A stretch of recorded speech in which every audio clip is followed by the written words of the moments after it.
Hey Matteo.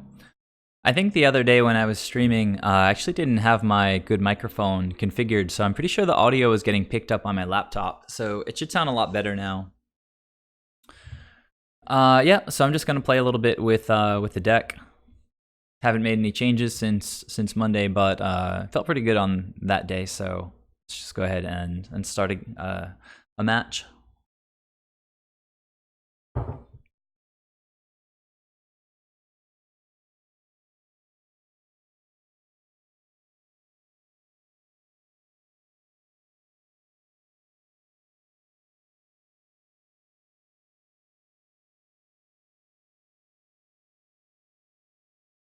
Can you notice a difference with the audio between today and yesterday? Not yesterday, but Monday, I guess. Last time and this time.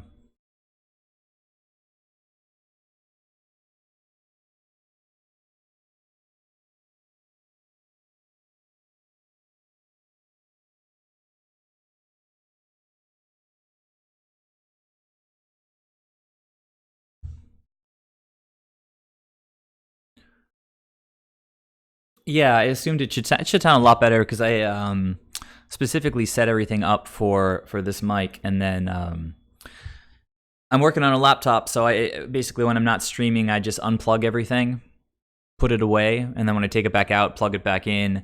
I think I need to tell the streaming software that I do want to use this microphone. I think with the old OBS, it kind of automatically stayed set for this microphone, but the Streamlabs OBS that I use now, I know it seems to default back to the system microphone. Well, anyhow, it's taken a little bit for an opponent to join, so I can go back to the deck. We can look at it, talk a little bit about it. Do you have any strong opinions about my setup right now? It's possible that it can trim a land since we run all these witching wells, but the lands have felt pretty good. Storm Tamer's strong. One of the matches that I won, I guess it was, pardon me, the only matchup that I won with this deck on Monday, the only one I played, we got Thassa live with only non-creature devotion apart from Thassa, so it was like a witching or two witching wells and a leyline. Or an Imprisoned in the Moon, a Witching Well, and a Leyline, and that felt really good because there was nothing the opponent could have done because creature removal is just dead at that point. Instant speed with Leyline feels fantastic. I haven't really gotten to Overload Cyclonic Rift yet, but the fact that it can be cast just as another instance of Petty Theft for 2 mana has been good. That has come in handy for sure, like the non-overloaded version. So let's see. Still waiting for an opponent. Yeah, I mean the Cyclonic Rift in the main, I think it's just kind of a throwback to the old like Theros era mono blue devotion decks when they ran Cyclonic Rift in the main. I think it was just like a nice payoff with Nykthos. I've definitely been in situations where I've had enough mana with Nykthos like to easily cast Cyclonic Rift, but they just haven't actually happened at the same time, like all that mana and a good reason to want to cast that for Overload. I mean, Imprisoned has actually been pretty impressive so far. I think an opponent might have just joined. I'm going to remember to resize the window. And it looks like we have a beautiful hand. I have to just check it out more in a second. But yeah, that's quite nice. So we'll go ahead and keep.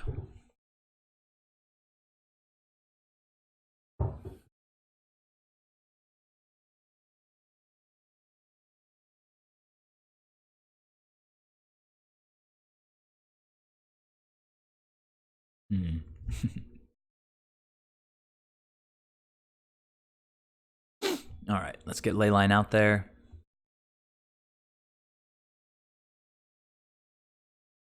Okay, so it's aggro, and the fourth land there, our third land there should be great because we can actually play all of our spells now. So no reason not to just wait to the opponent's turn. You actually have to develop instincts when you play with Leyline. It's so natural just to play spells on your turn.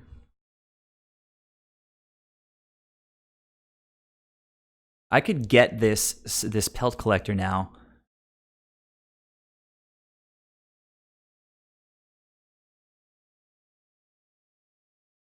I kind of want to. I kind of want to kill this thing. 1, 2, 3, 4, 5. I mean, I'll still have enough devotion. I don't think this deck is going to run a lot of removal for Master of Waves, so Pelt Collector can get a little bit out of hand, and it's like another experiment one.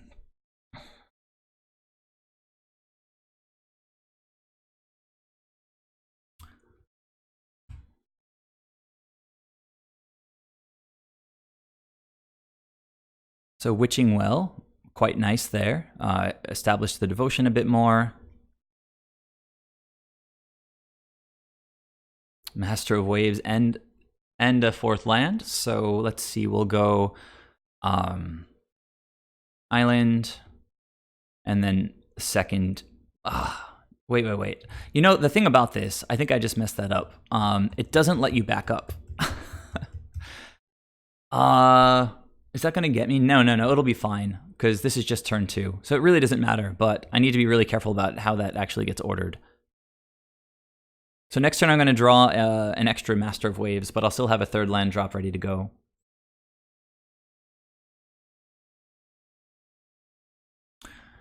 All right, well, this thing is going to go a little bit nuts. Maybe we can imprison that. Hopefully the opponent is short on lands. But, I mean, I guess Imprisoned is going to give them mana, but better than this thing continuing to add tons and tons of counters. Alternatively, I could just just imprison this thing, or just get Thassa down. I don't think I'm going to die next turn. They need a pretty big, hefty creature to continue evolving this. And Thassa will... Well, Thassa's going to scry the land next time. So... I could... Let's see... I really would rather not give the opponent lands right now, so it's rarely wrong to just get Thassa on the table. As it happens, I'm not... I don't really need the scry, since I've already scryed. But next turn, I'll play Master of Waves, Thassa will be alive, and should be able to get things. Oh, you know what? I'm not playing at instant speed. I should be doing this all on the opponent's turn, but... So it looks like it was probably correct to not give them a land with Imprison, because they're not really playing spells here.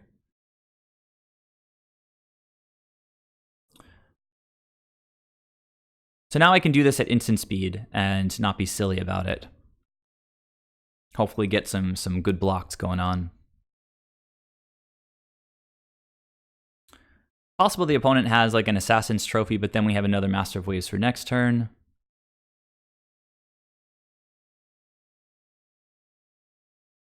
Okay, yeah, opponent just scooped, so that seems pretty good.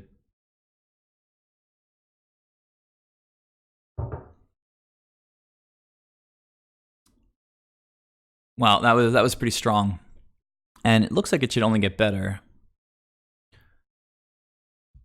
So Cyclonic Rift is going to be good. Tidebinder Mages are going to be good. That was an awesome hand, I have to say. So they're not really targeting our creatures with very much, so I think Siren can come out. They're not really removing our creatures too much. So Witching Well could potentially come out in some numbers. Gadwick is a little bit slow, but he can help us. I won a game the other day against Spirits where his tap effect in combination with Leyline at instant speed on the opponent's turn tap down all their creatures. So, I mean, Witching Well is good for getting early devotion established. I'll definitely trim at least one Gadwick. Obviously, Tricksters and Cyclonic Rift are pretty amazing. Smuggler's Copter and Leyline kind of go hand in hand because they help. Well, Smuggler's Copter helps us sort of mitigate unwanted Leyline draws. And then I'll just trim... Yeah, I don't know. Maybe I'll just trim the Gadwick. It's just, he's not the best in this sort of fast matchup.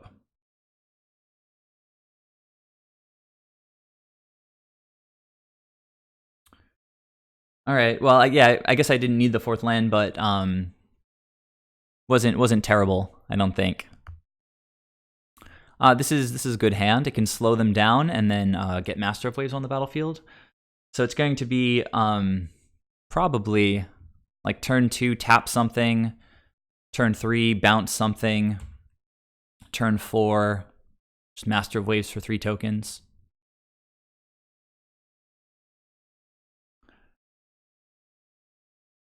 I don't love this card. I wouldn't be unhappy to see it get banned. Walking Ballista is kind of obnoxious.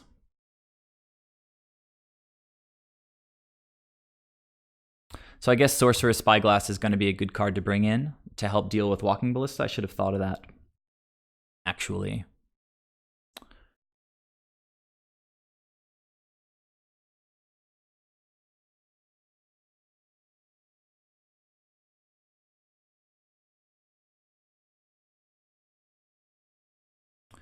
I have a feeling this isn't going to be nearly as easy a game without the ley line and having 5 lands, I guess.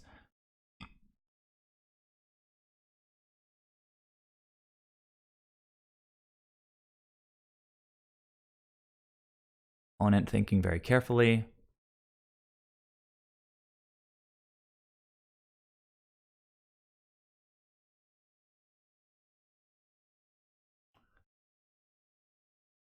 That was a pretty good draw. I guess these guys are going to get evolved next turn. So sequencing wise,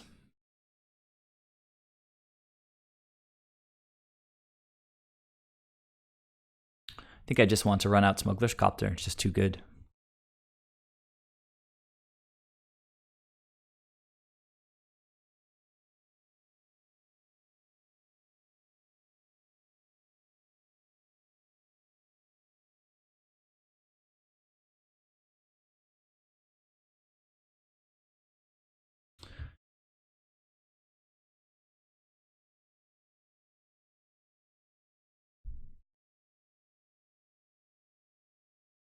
Yeah, I can see that Magicus. Ratchet Bomb would be pretty good here. Even against a Ballista, right? I mean, it's just kills it on 0. It's pretty nice, actually. I like that I'm not really getting damaged here, just like taking 2 from these guys. Maybe they'll just play the Ballista here. Okay, Nykthos. Probably something bigger than Ballista. I don't know what this opponent is doing. Like, what is he playing around? So I could pitch this ley line at this point if I want to, but let's see. They don't have a lot of devotion. They can't cast a huge Ballista next turn. At most, it would be a 2/2, unless they play that snake. It can enter as a 3/3. No, it could still only enter as a 2/2. So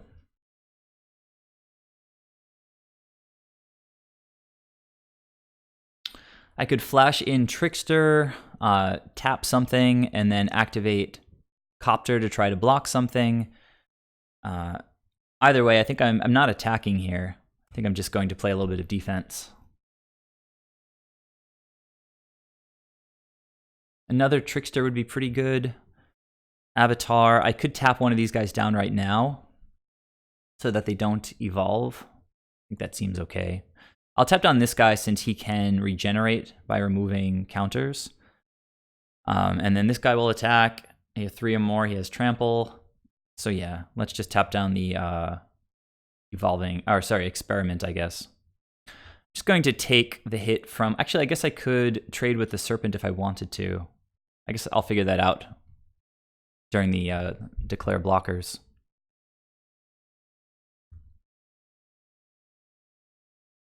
I'll probably block the Pelt Collector just because he can get bigger and bigger.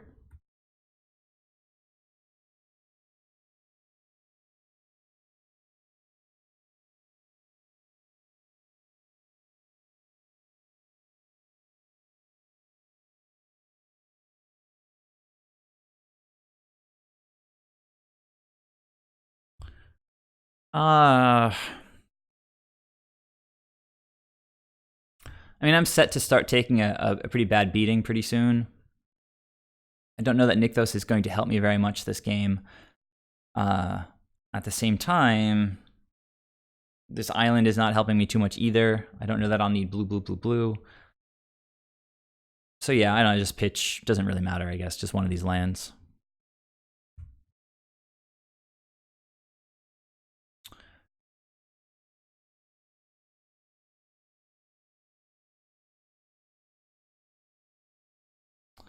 So this thing has trample. The feeling he's gonna play that ballista sooner or later.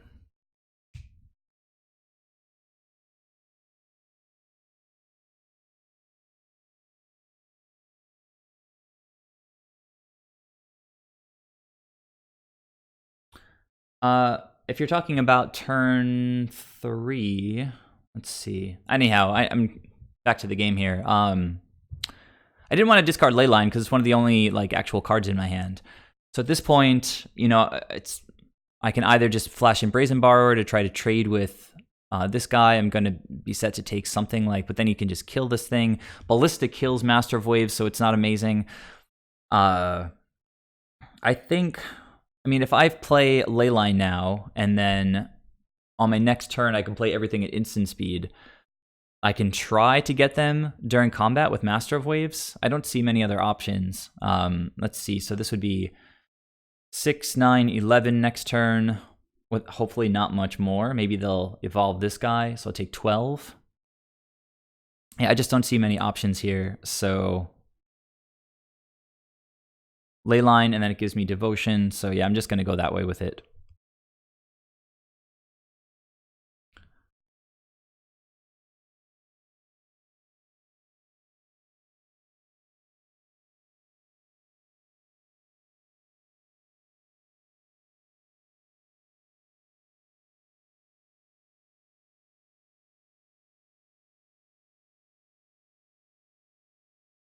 It's also possible the opponent has black spells in hand. I was just saying they don't have any black mana. Ugh. This thing at least doesn't have trample. Alright, so I am set to take 12 here. Bring it. Cyclonic Rift is actually pretty good here, as long as I have enough, but I don't know that I do. 1, 2. I don't think I have quite enough here.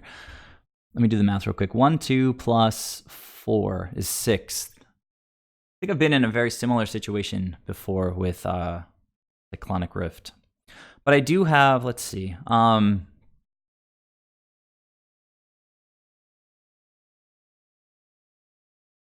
I can bounce like the Avatar, do some blocks with, well, I can't. Okay, I can play Master of Waves and Cyclonic Rift next turn. That seems pretty good. Or, I mean, Cyclonic, no, I'm not going to Cyclonic, I'm going to Brazen Borrower, bounce something, and then flash in Master of Waves, and we'll see, I guess. And if he's got the Ballista, actually, this kind of sucks because I need to try to. So the last card in the opponent's hand is Ballista, and if I play Master of Waves before their turn is over, they can just kill Master of Waves. But it might just be. Oh well, Master of. Okay, so what they're going to do is play Ballista right now, I think, because it comes in. Oh well, okay, they're being smart about it, I guess. 1, 2, 3, 4. Well, hold on. 1, 2, 3. 1, 2, 3, 4. 1, 2, 3, 4. I only have 6 mana on this turn. If I flash in this thing, 1, 2, 3, I can't activate Nykthos. All right, well, let's see what the plan is.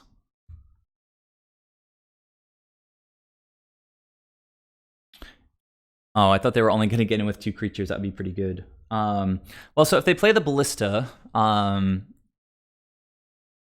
yeah, it's not great for us. It's true. But yeah, I mean, the only play might be to play Master of Waves anyway. We know they have the Ballista. So if I play Master of Waves, get a bunch of tokens, try to kill what I can. I'll still have 2 mana left over anyway. So let's go ahead and activate Nykthos. We're going to get 5 tokens here. So maybe we could take down Yorvo.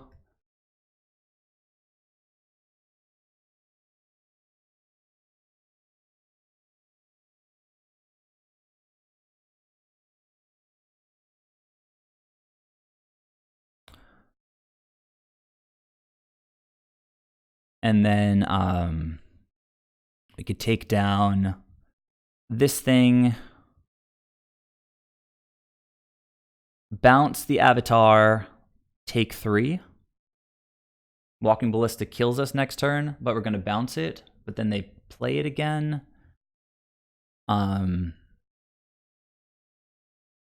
Let's see. If they're going to kill the Master of Waves anyway, they're going to play this. Oh, this is going to come in with 2 counters on it, right?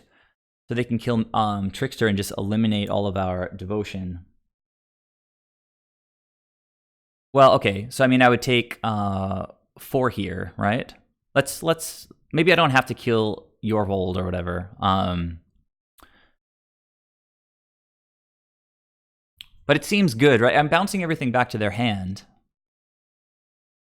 All these things are going to go away when Master of Waves dies. So Trample is fine the way it's set right now, right? Because I'm going to bounce this thing, and then I'll take 4, and then that'll be that. And I think I'll just sort of see how it goes.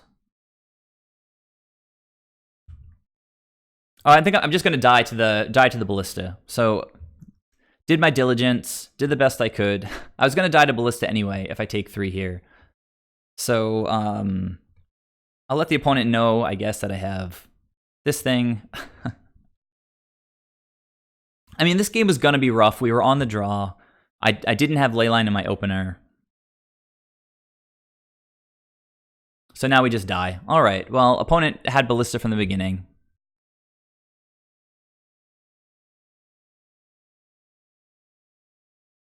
They have some Nykthos mana, but after that combat, they only had, I think, 2 devotion. So that's not actually Nykthos mana. So Sorcerer Spyglass is coming in for Ballista. And maybe Storm Tamer in some number. Storm Tamer is not great, right? Because it just counters 1 activation. They don't have any blue spells. I still like Leyline quite a bit.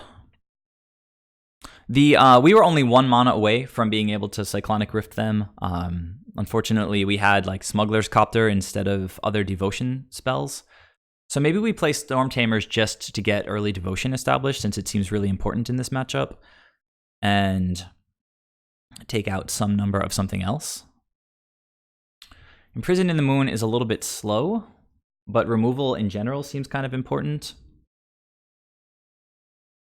Master Waves is important, but having 4 of them could be clunky. They also have Trample and they have Ballista. Maybe I can trim 2 Master of Waves.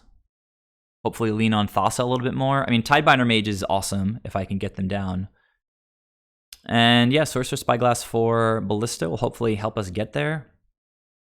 So changing from game 2, just bringing in 2 Spyglass and taking out 2 Master of Waves. We'll see how it goes.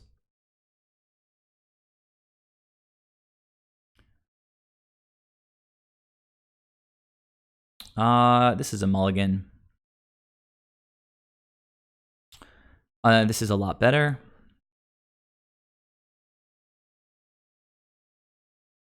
But nothing, crazy, super amazing. I'm going to keep. And I mean, it seems like reasonable to ship the 4-drop, particularly since they play Ballista. Yeah, I think I'll go that way. But then we only have 1 more Master of Waves in the deck. But I think that's what I've got to do.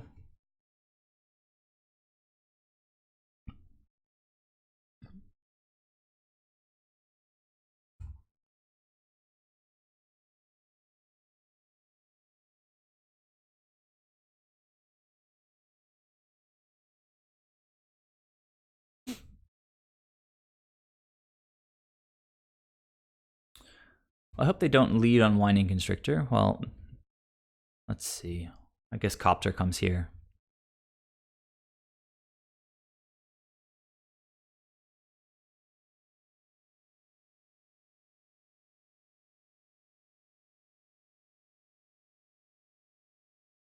In Imprisoned in the Moon's art, we've got Tamio and Nissa defeating Emrakul.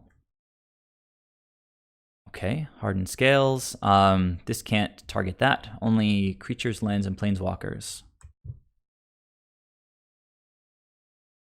All right, so I mean, opponent could have like a Fatal Push, I guess, but I feel like getting in with Copter is the play here. Same time, I sort of lose value with my Tempo Bears. Well, I mean,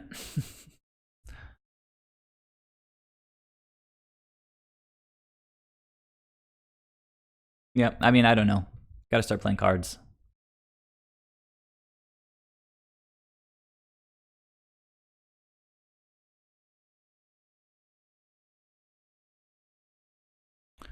Okay, good job, Copter. Did not want to draw that.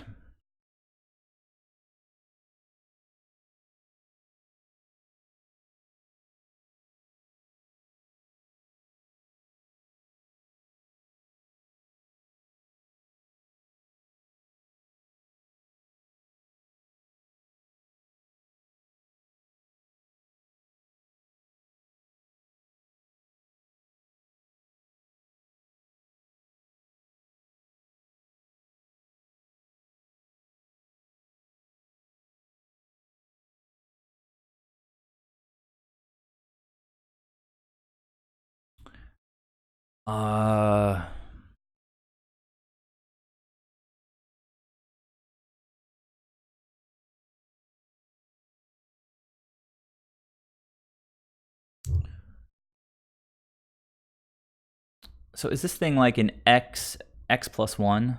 It's kind of annoying.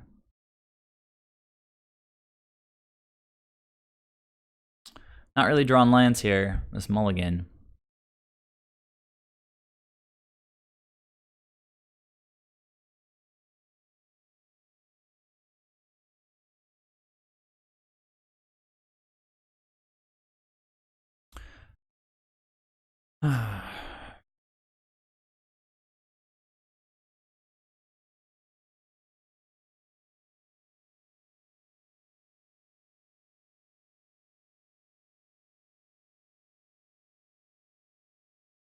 Magic is, I don't know anything about Magic lore. I'm sorry.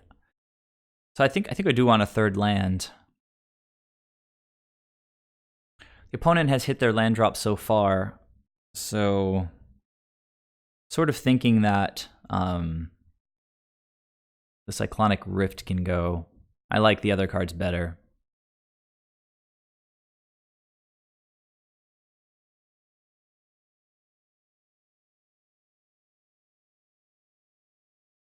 This opponent's got 6 cards in hand.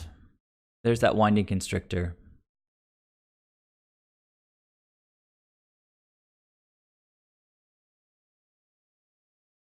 Play a Forest, and I think we're going to see like a 3/3. Okay.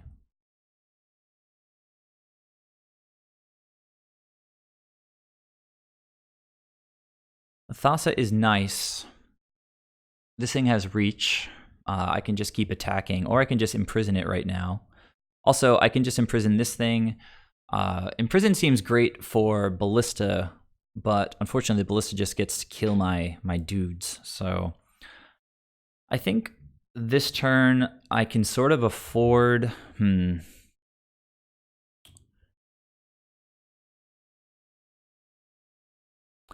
I just well, this has reach, right? So sort of need to tap it down. I could also just play Thassa. And then next turn, play a Trickster and wake her up. Hopefully scry to another land. I kind of like just tapping down the Serpent and attacking and trying to find a land. Unfortunately, I can't really get in with the Tidebinder as well.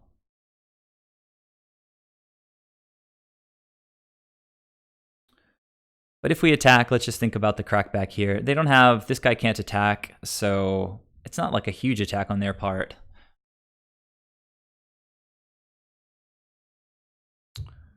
So yeah, I don't know. Maybe we can get a land even like right now.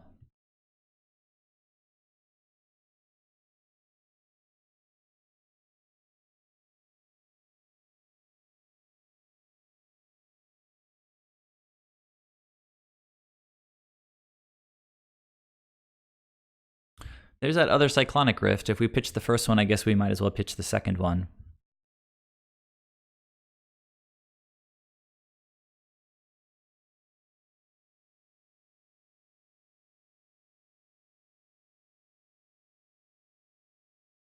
So without the Sorcerer's Spyglass here, and with all of our devotion tied up in creatures, I think if they resolve a Walking Ballista, I think the game is just over.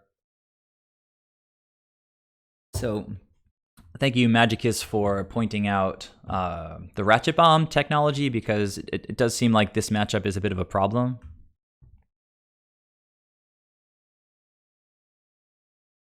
Maybe they have another fighting Hydra in hand.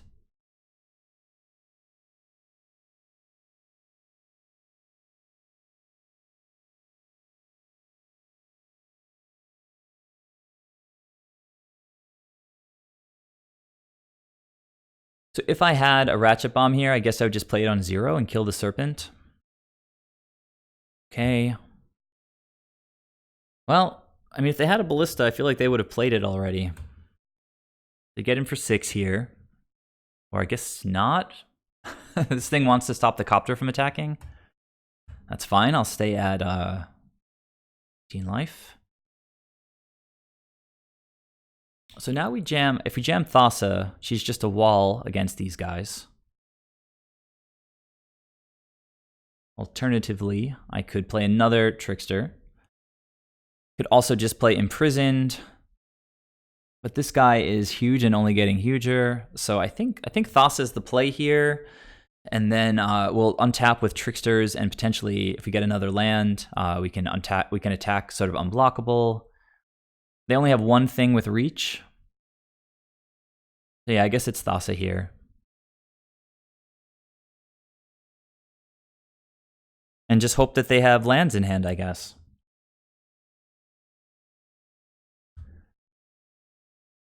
Do they have like a hardened scale? And then what is this? Okay, at least it's not anything that's going to kill me this turn, I don't think. But they do get to set up their well, let's see. What are they doing here? Kind of forget what Explore does. It goes in their graveyard, or they get to put it in their hand or something. If the land, right, it goes in your hand. Otherwise, put a +1 counter, then put the card back, or put it in the graveyard, right? So I think the card just stayed on the top, right? And this is a 12-1. That's some pretty sick synergy right there. That's impressive. I love that, actually. So they have Winding Constrictor, Hardened Scaled, and it's all like doubled up, right? Because of... They can't attack with too much here. And they didn't attack with anything, so...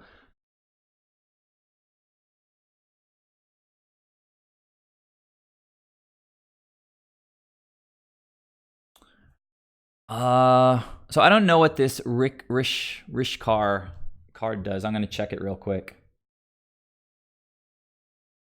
Rishkar Pima. Let's see. Put a +1 counter on each of up to 2 target creatures. So it's going to put like 4 counters on 2 target creatures. And they get to make a lot of mana if they want to. This card doesn't seem what I want right here. That's significantly significantly better.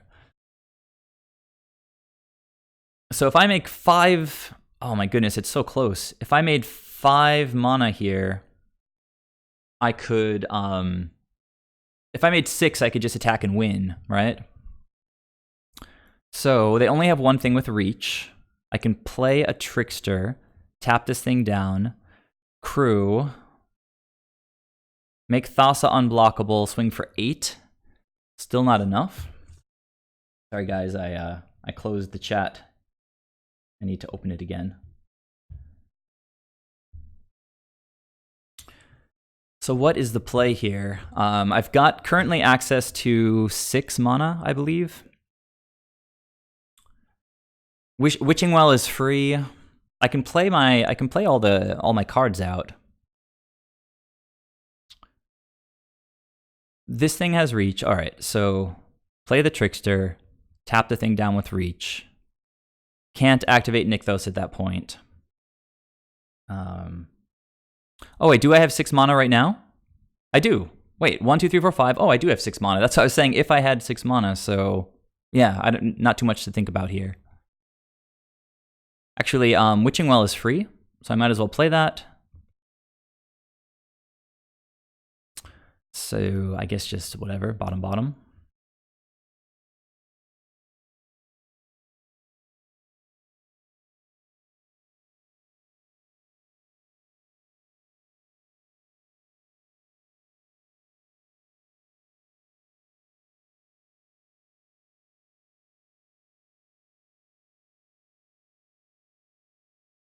Okay. I could have also, I guess, crewed Smuggler's Copter and made it unblockable. But yeah, Thassa's a really good Magic card. I had a playset and I wasn't using all of them, so I think I sent a signed one with Merfolk Joe on it to Stoneheart. So now I only have 3. 2 of them are Japanese and 1 is English.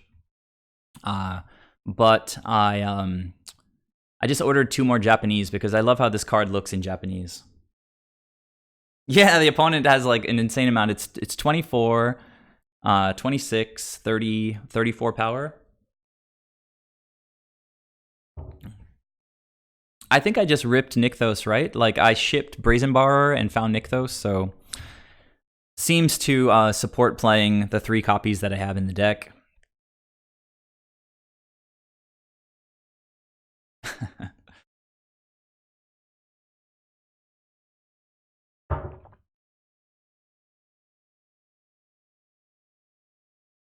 Yeah, I think what I was doing was I think I counted just the 5 devotion, but I forgot I had that extra land over there. I think I would have gotten there eventually, figuring out the Nykthos math. It's something that I think takes a little bit to get sort of in the swing of the hang of being natural with counting Nykthos. But yes, I had 5 devotion plus the island. That became another devotion. Not sure what the opponent is thinking about here.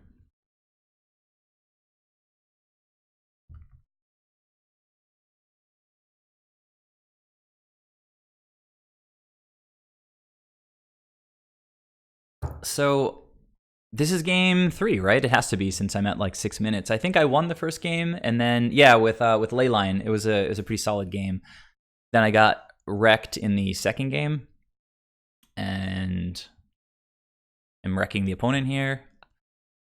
I don't know. I think they're like tilting or something because I told them that my creatures are unblockable. Like if they're trying to figure it out.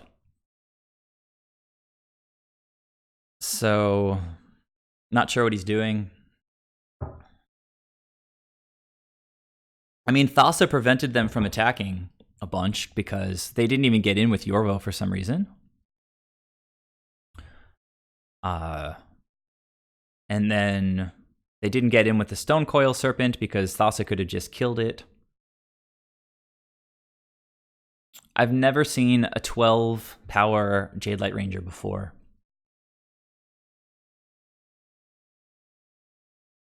Let's see if we can actually... This thing is normally a 3-2, I guess. So it's getting like +9, is that right? Reveal the top card, put it into your hand. No, it's not a 3-2. They put a +1 counter on it and they put it back on top. But they did that twice, right? So it would have happened once, but that got replaced by... What does this do? Put an additional. That much +1. Yeah, okay. So then this did +1, this did +1. All right, so the opponent lost connection to the game. They conceded and then they lost connection, so anyhow. Yeah, I don't know, Magicus. It's if you're going to play Blue Devotion, I think you need to run Nykthos. It's kind of ridiculous that we were running the deck without Nykthos for like the first month of Pioneer. I don't know how much. We can check right now, I guess. With the power of the internet. Let's see.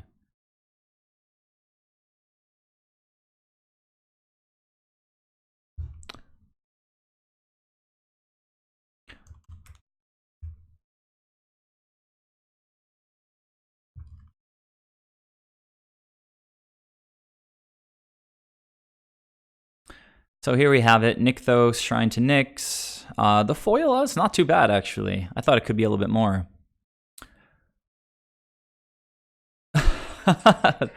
This guy. I don't know if you guys ever watched that thing that just started up. It's a blacksmith that I watch named Alex Steele.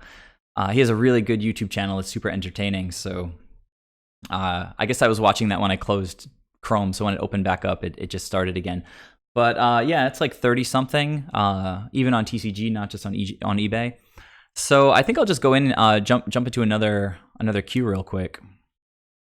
So you can see that the queues are actually pretty competitive with Pioneer. I'm going to fill up my water. Be right back.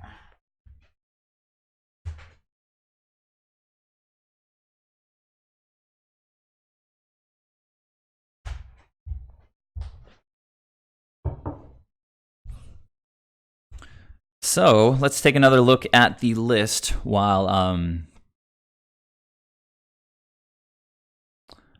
we wait for the opponent to join. So what was good, what was bad? I think I realized a little bit belatedly that Master of Waves is not great in that matchup because they have the Walking Ballistas. I'm not sure how many Walking Ballistas they have.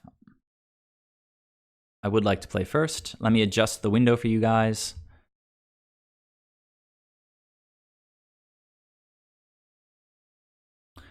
Fortunately, at the corner of my eye, I see that this is going to be a mulligan. But then we actually get a really beautiful keep here, I think. So, well, double imprisoned, not super necessary.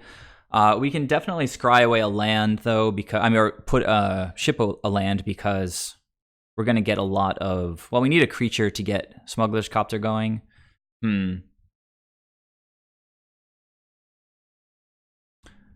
Yeah, I'll just put a land to the bottom. The top of the deck will let me know whether I should be looking for lands past this point. But we've got lands, we've got spells, we've got some scries, we've got some devotion. So both of those, I think, will go to the bottom for now.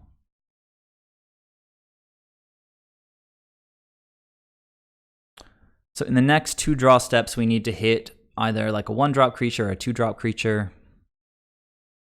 It's more red aggro, red-green aggro stuff.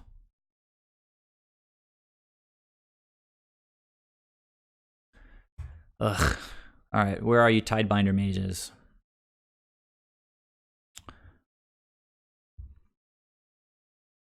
We know they've got a mountain. And that's what they play. Rabble Master, so now we want to draw land. I guess or a creature, just for Smuggler's Copter. Ugh. Well, this is not going very well. I shouldn't have shipped that land. A little bit greedy. Couldn't have known I was going to draw a 3rd Imprison, so I think we've lost this one already. That happens sometimes, but I have a feeling this is going to get significantly better post-sideboard. Master of Waves should be just a blowout against whatever this deck is bringing.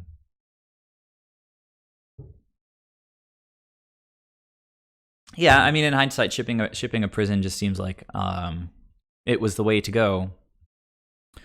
Opponent could possibly... Hold on, I'm going to fake like I have a Trickster and then let him attack, so... This is a lot of damage, so we'll see if I can get him to attack. Oh, well, see if I can get him to not attack, but it looks like he is attacking. bluffing a trickster, wasn't falling for it. And I think we're just about ready to scoop. Unless they have no play and I draw land. Okay. All right. Well played, opponent. Yeah. Master of Waves. No lands. Yeah, we shouldn't have shipped that land. It was a poor decision. I thought that Witching Well almost always either sees lands or if you scry a bunch of stuff away, you'll find a land, but that was just poor. Bad decision making on my part. Not the deck's fault. Another matchup where Gadwick is not fantastic. They could certainly play a bunch of red removal, so, I mean, Master of Waves is great, but Storm Tamer's role is really just to sort of protect other devotion. Bounce seems good, so I brought in the 2 Cyclonic Rifts. Can probably trim a couple of Witching Wells. Yeah, I was just being greedy because, I mean, I've actually kept... Well, I think one of the games this past Monday, I kept a 1-lander with Witching Well, and Witching Well just helped me get there. So it does help us out a lot with lands, but if I already had a 3rd land in hand, I had a Smuggler's Copter that could have eventually just looted it away, so I shouldn't have been as greedy as I was. So lesson learned. Keep the 3rd land. 3 lands, 4 spells is usually the way to go, but I think the mulligan threw me off a little bit. So we're going to pretty much always while testing this, keep all the ley lines and all the copters to complement one another. Imprisoned was a little bit slow. They're not playing any huge planeswalkers that I saw, although they could. I guess we'll see it this time around. So trim 2 Witching Wells, 2 Gadwicks, 2 Imprisons, and run it back.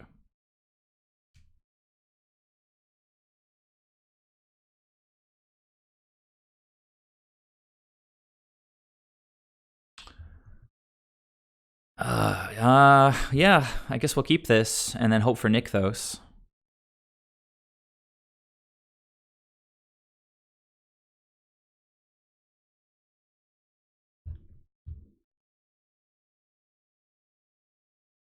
Yeah, they could definitely have Chandra in this deck. But I get to start with Leyline, which means I get to play everything at instant speed. So let's get in that frame of mind.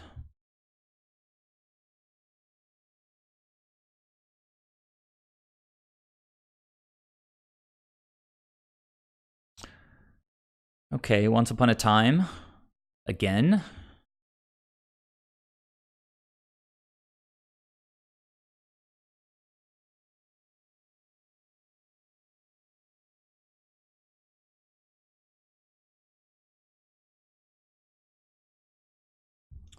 So we're going to have, let's see, Trickster next turn, and then I guess Siren is at least some more devotion, but no, we just want to get to lands, right? So let's put that down. Let's put this on the top and just get our lands going on. I think the play here is to tap down the Llanowar Elf during upkeep. So that's what I'm going to do.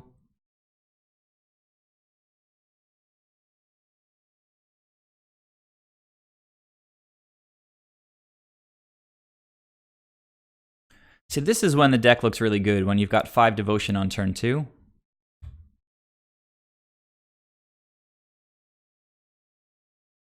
Okay, Trickster is definitely a reasonable draw.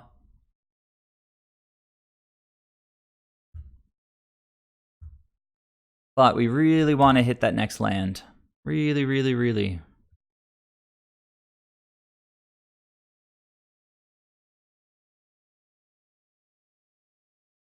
Opponent, I guess, played their mountain, so I can hide that.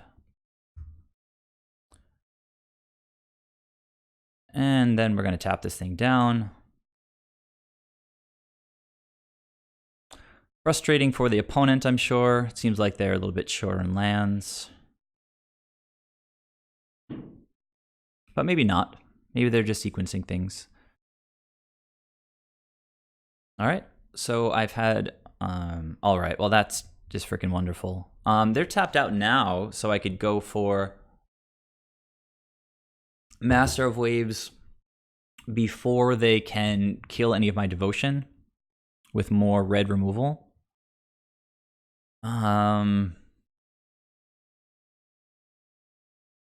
What could they have? I mean, no, I think I'll play it on their turn because they can be playing Ballista, and if they feel like Ballista is not the best play, then they'll tap all their mana out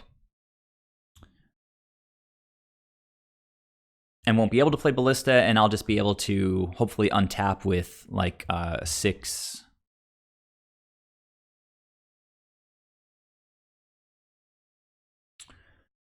All right, so already they're tapping down some mana. And I can always just play the second Master of Waves next turn, even if they remove the Trickster. So what did they ship? Ember Cleave. Still haven't read all the text on that card. Tap, tap, tap. Smuggler's Copter looks all right, I guess, sort of. And here it comes. This should be pretty close to lethal.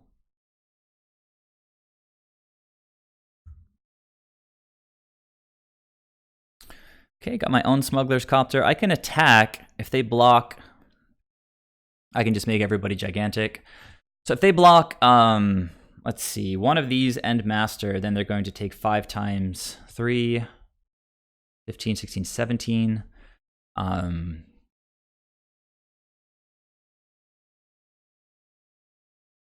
Attack, attack. Say they block 2 of these, then they take 4 times 3 is 12. Yeah, I think if I just attack with everybody, it's just GG. They only have 1 block, actually. So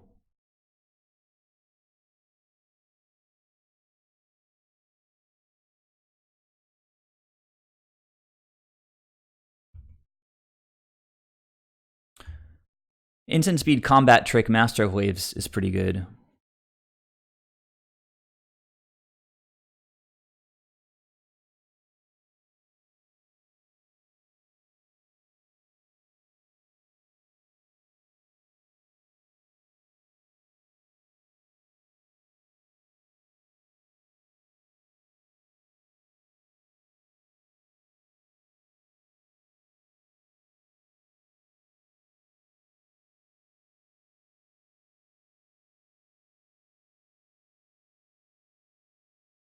Yeah, so that does it.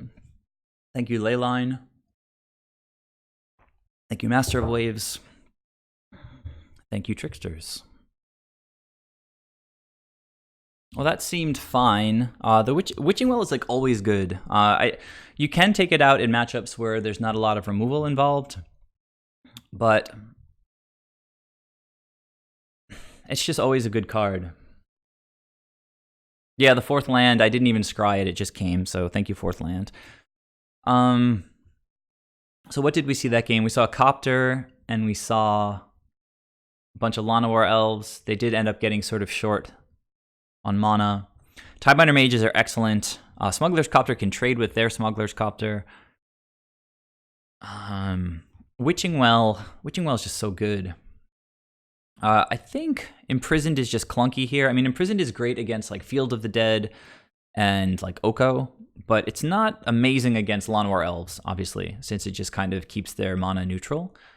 So what if we take out that and bring back into Witching Wells, get a lot of early devotion? I think I like that better. All right.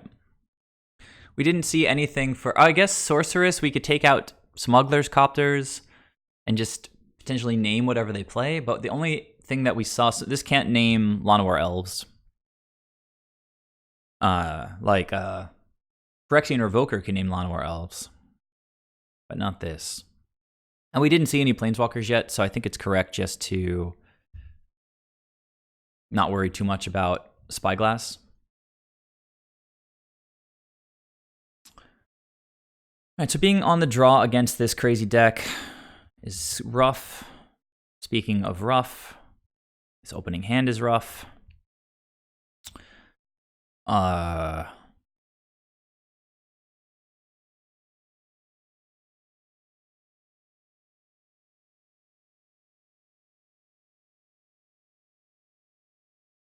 Once Upon a Time.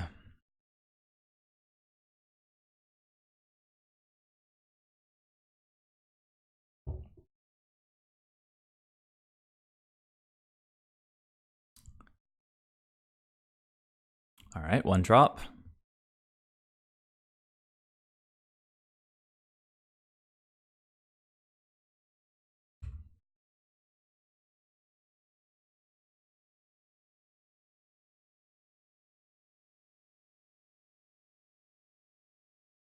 Did they keep a 1-lander? Oh, I thought they kept a 1-lander. All right, so they're going to be able to cast this crazy thing next turn.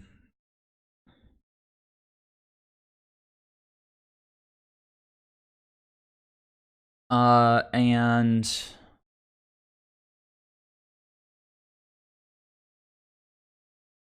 yeah, I mean, I'm going to want to hold up Trickster when it's important, and I don't know that I need to discourage them so much from attacking next turn. I mean, let's see. Yeah, I don't know. I don't think the attack is really useful here. I mean, we saw that they play Braids, right? So Smuggler's Copter could, yeah, bite the dust right now. Sort of fine, not a big deal.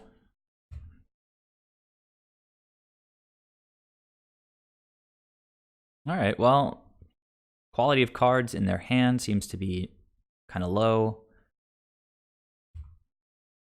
Just looking for Master of Waves here. So now, I don't know. Now I guess we attack. Just like, I'm not going to block with this guy. I was going to block with the Copter, but they had answers for the Copter. Can't even remember if I played Copter in the first game. Oh, I guess they brought in this thing to deal with Leyline, right? The beginning of each combat step. Beginning of combat. So we're not going to let him get to the beginning of combat. Maybe we do, and it just doesn't really matter here. Maybe we do, and then we can, if they attack with something interesting. See, getting the Goblin's not a big deal if it means we get to actually like eat something useful. All right, so they didn't attack with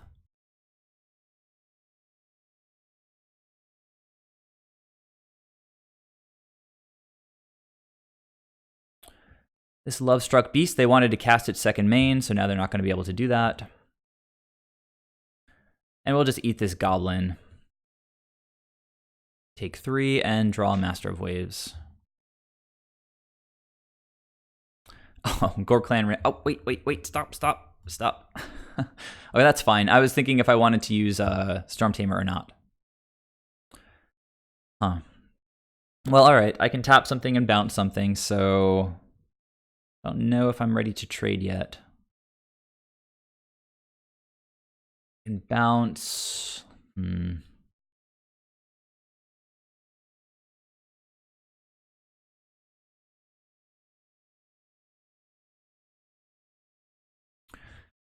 right, I mean, they're down to 0 cards, but they do have Love-Struck Beast, and they've got an army of little 1/1s. So I'm gonna start looking to trade, I think, since we're falling behind.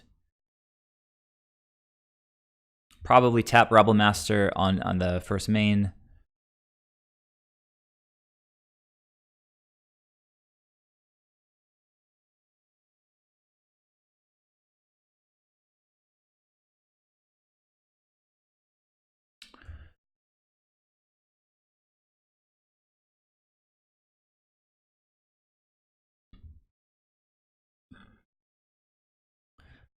So I guess they have another Gore Clan Rampager, the way that they're just like thrown in like this.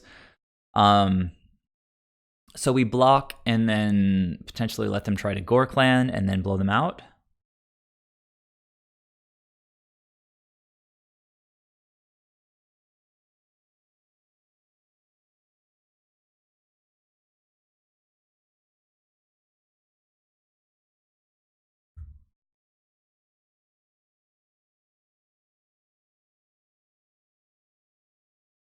All right, just want to let it resolve. That's fine. Now they cast, I guess, Love-Struck Beast, and I bounce it.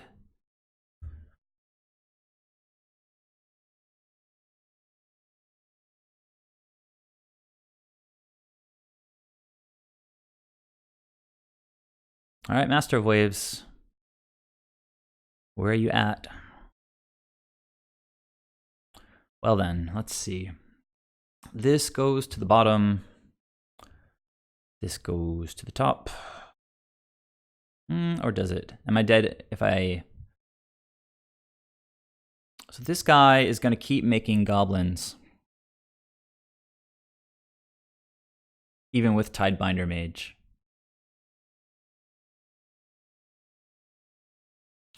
So this turn I can play Brazen Borrower. Can't block anything except flyers, though.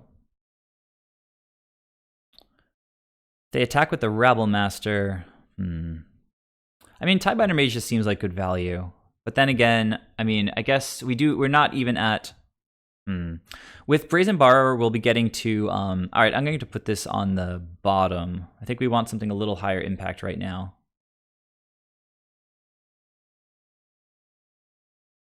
So... Yes. I guess the opponent can do both halves of the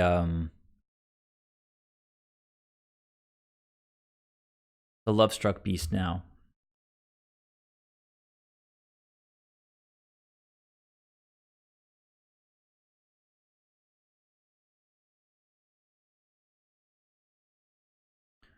All right, have another chance to draw the Gore Clan Rampager. Looks like they didn't. Land, and then the, yeah, Heart's Desire, and then Love-Struck Beast. Got it. All right, deck. You know what we need. I mean, I guess Tidebinder would have gotten me, like, at least another turn, maybe.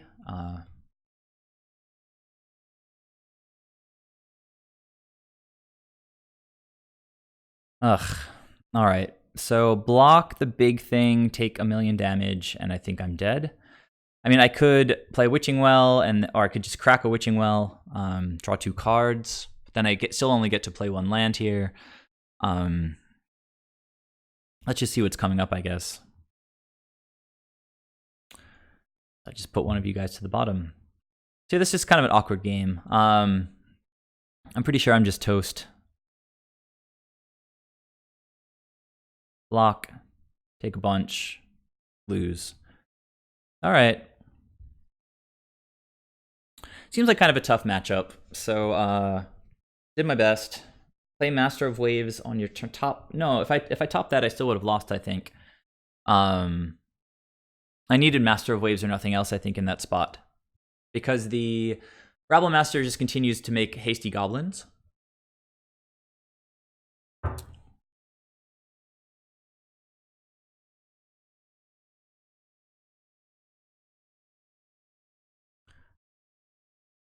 Not sure if this is the same person I was just playing against. Also not sure if I had the window correctly arranged for you guys or not. Yeah, there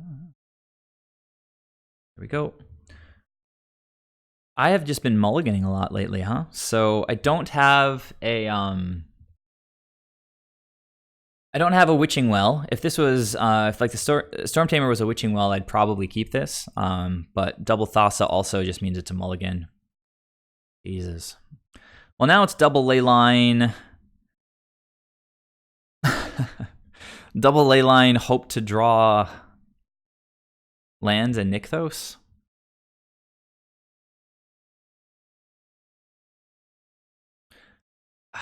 It's hard to say what's more desperate, like mulliganing to 5. Because here I would just ship Imprisoned, I think. Then we've got some 2-drops. If we hit like Island into Nykthos, this is kind of unbeatable. But I think I have to mulligan again.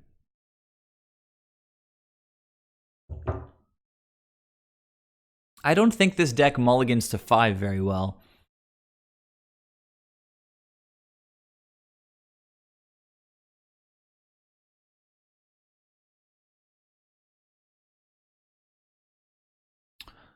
Well, I think that normal normal mulligan math would say that this is kind of a clear mulligan, but the fact that Leyline sort of changes our game. I mean, look, we've got one land for Master of Waves. I guess we have to mulligan, and we'll see how it goes. Yeah, see, I don't know. So now it's basically the same hand, but I've got a 1-drop. This is maybe slightly better. So I think I'll keep 1, 2, 3, 4, 5. And we'll ship this and that. Done. All right, and we'll just win in 20 turns with Siren Storm Tamer.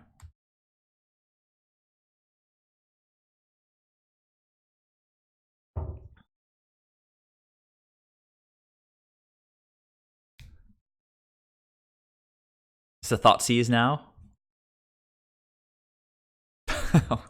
All right. Thoughtseize on the mull to 5. This opponent is like so excited. Gets to take one of my amazing 2 cards in my hand. Both of them currently uncastable.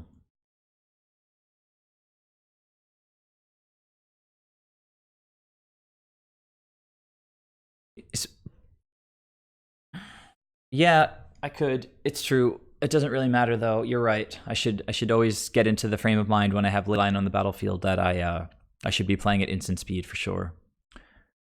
Maybe the opponent was just reading all of Thassa's text right now. So let's see. We attack and we pass.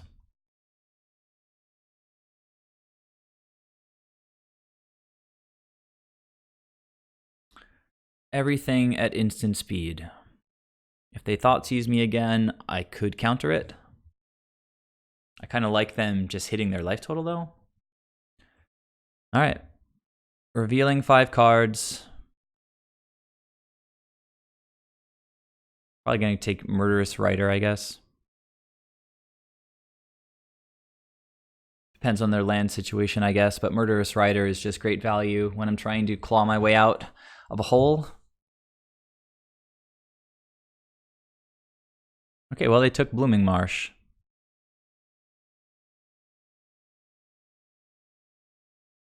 Interesting. Let's go deck.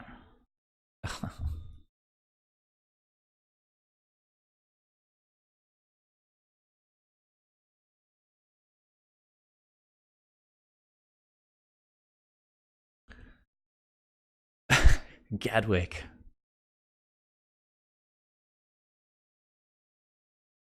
This is rough. There's one thing to say about the Devotion decks is that they don't seem to mulligan super well. Soul Flare, huh? 5th Touch, Indestructible, Lifelink. Alright. Well, I do have Trickster, and I have Imprisons somewhere. Doesn't have Reach, right? Doesn't have... Yeah, alright, so...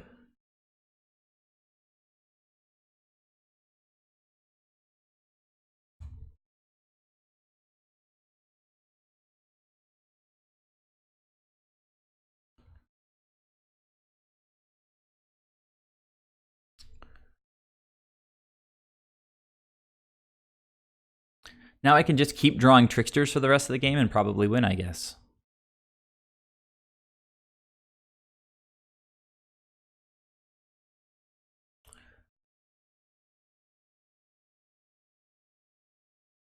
What is this? Reveal the top 5 cards, creature card into your hand, put the rest, I'm sure, into your graveyard.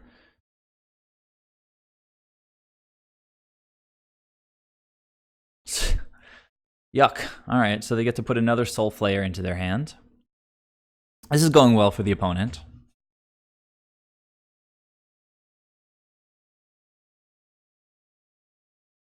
Thinking pretty hard about it, though. Yeah, they put Soul Flare into hand. So I think the next one's going to be Hexproof. Fortunately, this one isn't, but I think the game just might be over.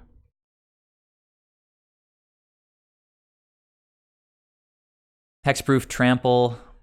Maybe they'll just forget to play their spells. Like that.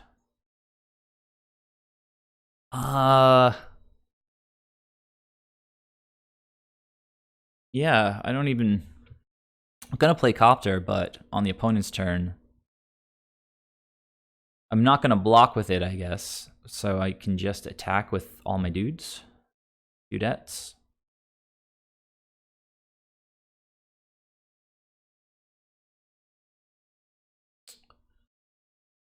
I mean, they could Assassin's Trophy, like Leyline on my end step, which would be pretty terrible. What's been exiled? Just a bunch of creatures, right? So, since I can't block with Smuggler's Copter on their turn anyway, I think I'll just play it on my turn. Just so I don't get blown out if they destroy Leyline.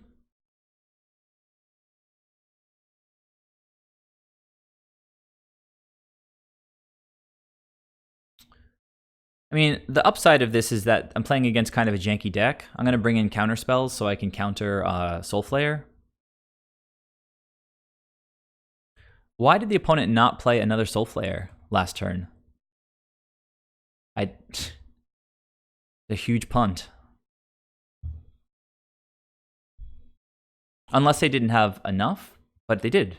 They had all this stuff, right? Okay. Lotless Troll, going to discard something really juicy. Defender and Hexproof, but they already have Hexproof in the graveyard. They're going to get to gain some life from this guy attacking this turn. I've only got 2 mana. Nykthos could help a little bit, but it still wouldn't get us to... We need to draw Nykthos, and I guess then we cast Gadwick, and then we draw into a Cyclonic Rift.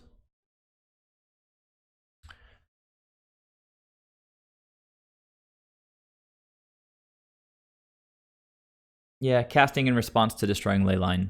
That makes the most sense.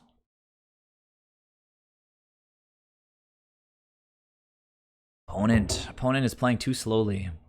Hexproof, lifelink, trample. You got it. Okay, take 4.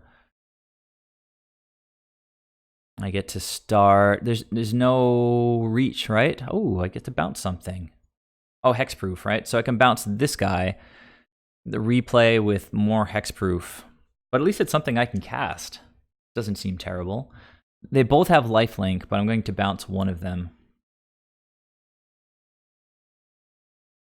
Let's see.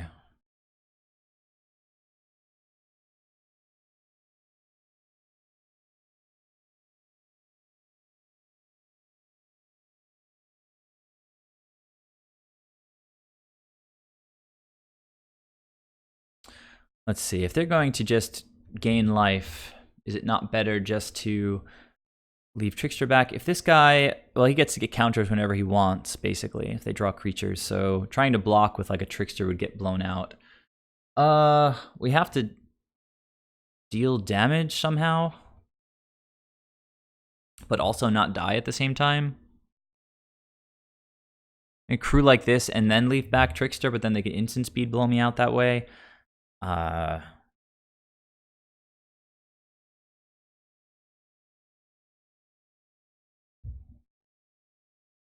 Set to take 4, maybe 8 next turn. Gonna gain some life. We need to race that a little bit somehow. All right, I don't know. Probably not blocking next turn. Let's see what we draw with Smuggler's Copter.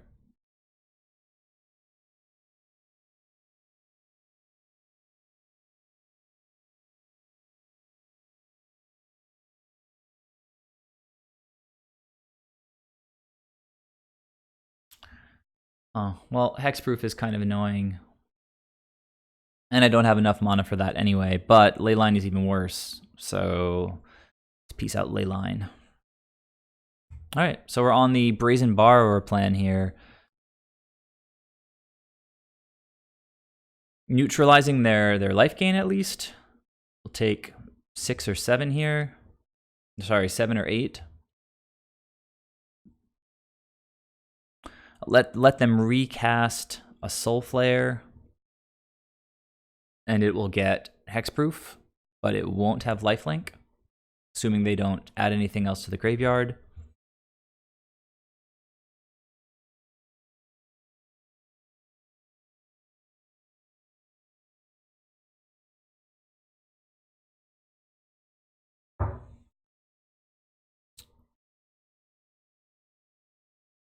Well, that's cool. So now they can't...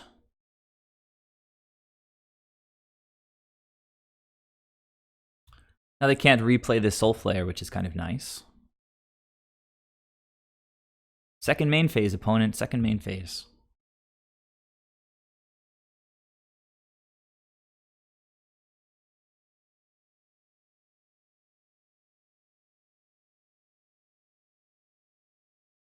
And this might be kind of a lost cause.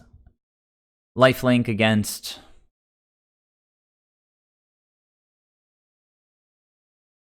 Not the best hand in the world.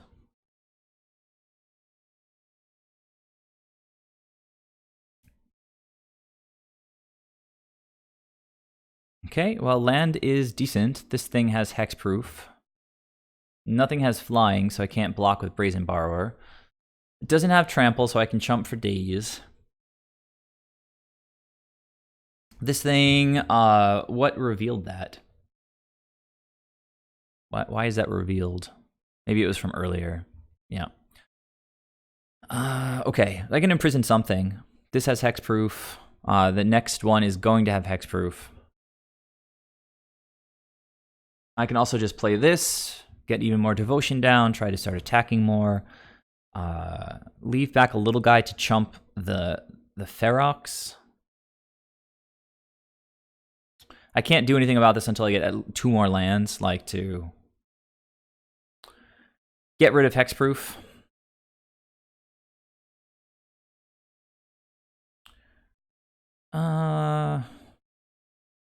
Actually, I can leave back. Hexproof. Lifelink. Yeah, I mean, am I not attacking here, I guess?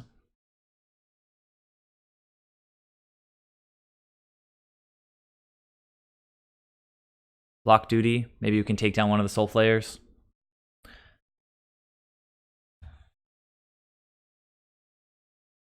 No, I don't have to attack, I don't think, in this spot.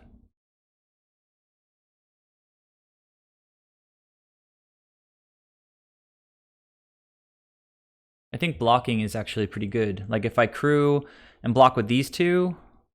No, I just die to this thing. But I can still just... maybe I didn't think that through enough. So both of these things have hexproof. So... No, I think I'm okay. So I can imprison this thing. Double block the Soul Flare.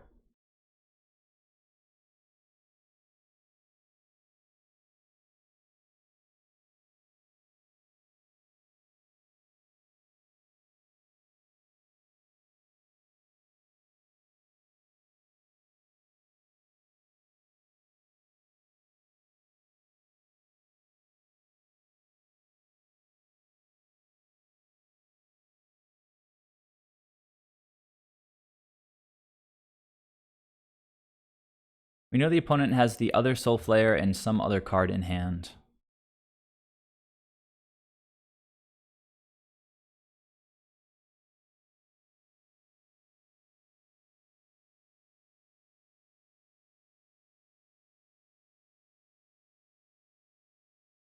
This loot is pretty cool too, because I hopefully just draw something better than Gadwick.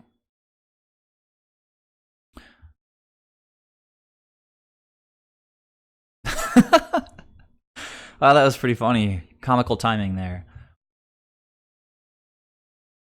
Will opponent do anything with lethal being represented already? Probably not. I mean, they shouldn't, right? They should wait for me to respond. They might need to order blocks, I guess. Look, I mean, it's kind of silly. I guess they're just doing 1 extra damage, but they're going to do that anyway before casting the next. It doesn't get... It can regen, right? Yeah, but that's not what we're worried about.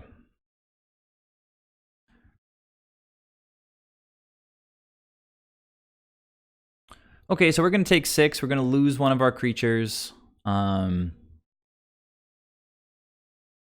plenty of devotion. I wonder if the opponent will choose... I mean, seems like they would want to kill the Smuggler's Copter because it's such a good card, but at the same time, the devotion from Trickster is pretty relevant most of the time.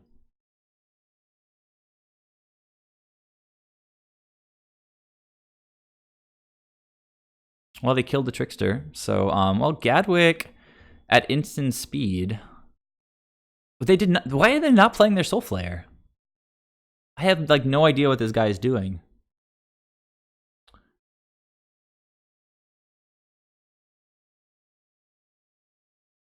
So I think I might just play Gadwick now. We know it's in the opponent's hand.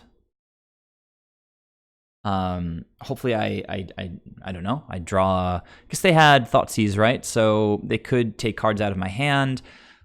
But I could play a land here, which might be relevant, but maybe not. Yeah, if I play a land, it doesn't really do anything except potentially let me protect something with Storm Tamer. So I'm going to flash in Gadwick and then probably just like chump with Smuggler's Copter. I'd rather not chump with Gadwick. Can flash in Brazen Borrower, but that doesn't seem amazing. So, I mean, I could just chump with Storm Tamer too.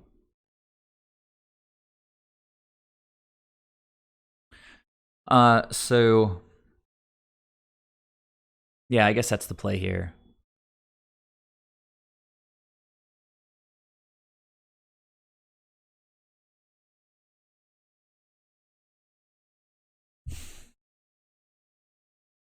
I mean, Gadwick's ability could be pretty useful against this deck.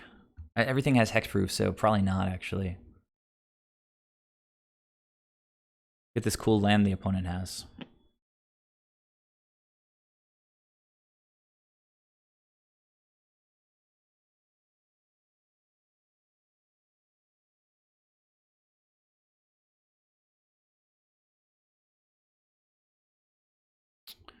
If I flash in Gadwick, I could actually double block the Ferox and kill it.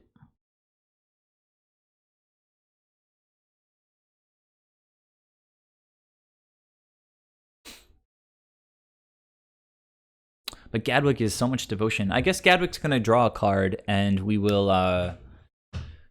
Imagine if one of these was Nykthos. So 1, 2, 3, 4. Can make a little bit more mana. 2, 3, 4, 5. Well, we could draw one more card, I guess. Not a huge deal. Like, opponent thinking really hard. I wonder if they're streaming their Soulflayer deck. So even though it kind of looks like a creature deck, it's more of a combo deck. And if you counter their Soulflayers, the deck doesn't really do very much. I mean, you can see what else it works with. The Feroxes are also counterable.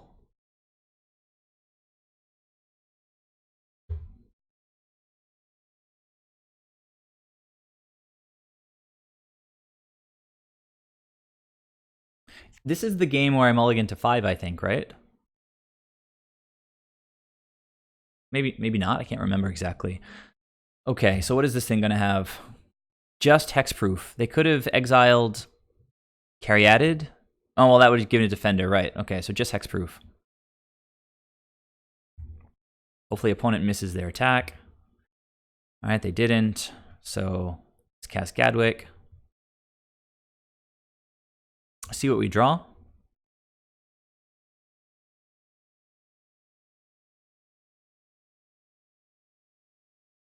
And chumping might just be the play here. I don't know that I need to trade with this Ferox. We could always draw into a Master of Waves. Nothing has trample, so an army of elementals would be just like amazing here. We're not contending against like lifelink anymore. I ordered my full art Gadwicks today. Should be in the mail soon. Witching Well. Not amazing. Would be much better if we had extra mana, but we don't.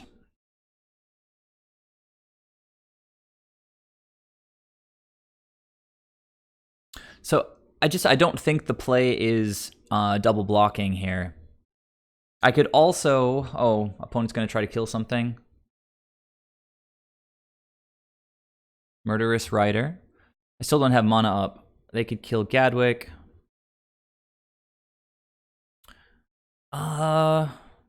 So, all right, so they're representing removal now. I don't think their opponent is sophisticated enough to just like bluff me like that.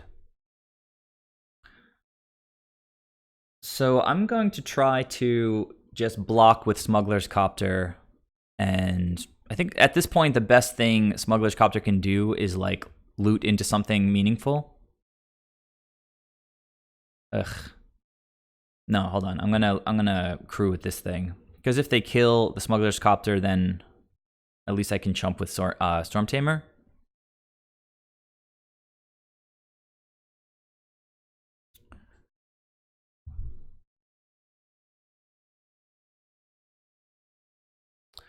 Loses all abilities. What? Hey, Monster CC. The opponent just made him lose abilities? Do you guys understand this? What is happening here?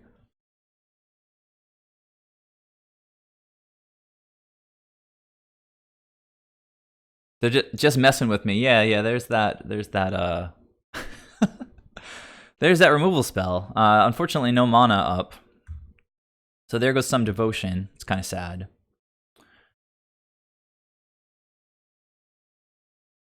All right, so now we're just digging for Master of Waves.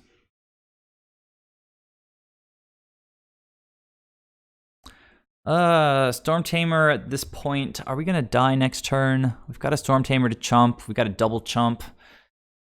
It doesn't really matter at this point. Read the card.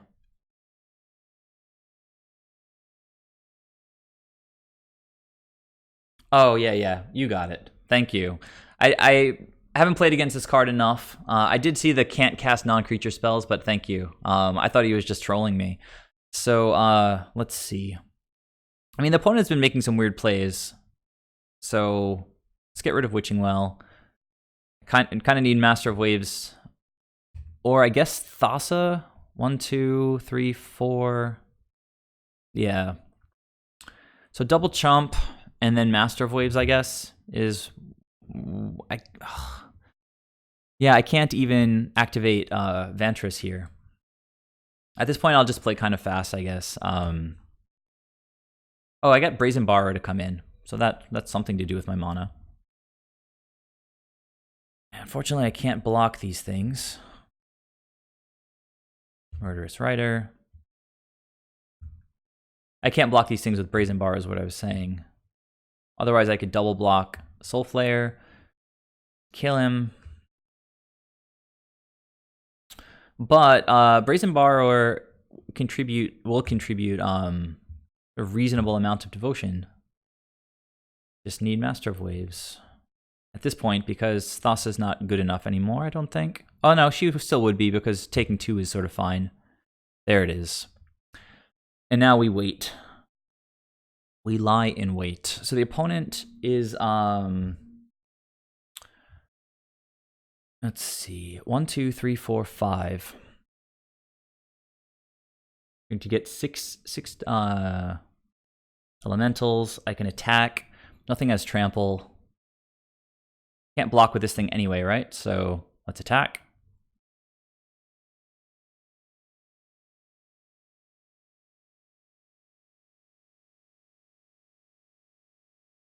Opponent just draws a land. And now Master of Waves does Master of Waves things. Murderous Rider chilling back.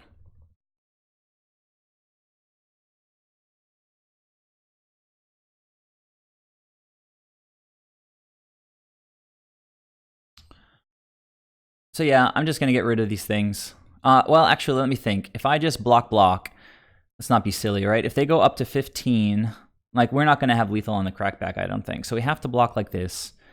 They're going to gain 2 life. They go to 15. And then, yeah, we don't have it yet. So I'm just going to play the slightly longer game, take out their crazy big guys.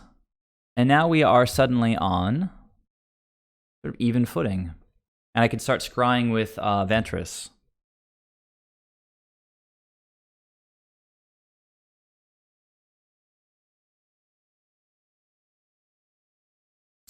Or I can start scrying with Witching Well. I can do everything at instant speed. So I'm going to keep attacking with the flyer.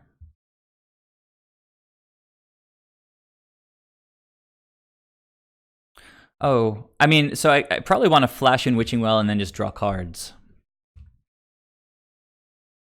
Drawing 2 cards seems solid.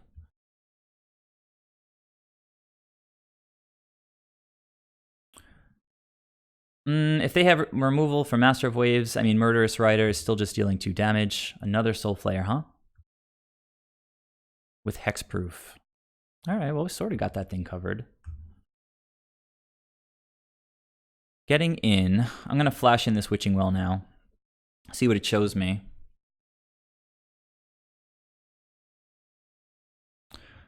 Let's see. Both of those to the bottom.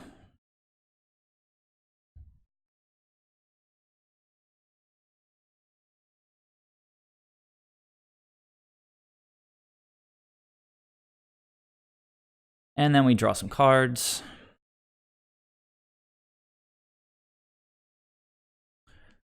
All right, well, we've got Imprisoned now to take care at least of this Murderous Rider. And then we can kill Soul Flare with the double block.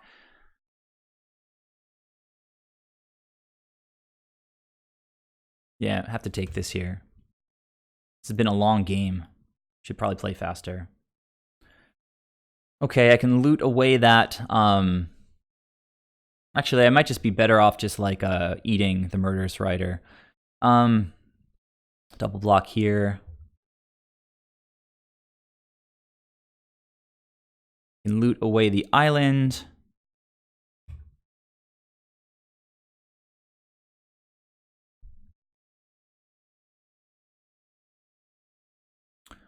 Okay.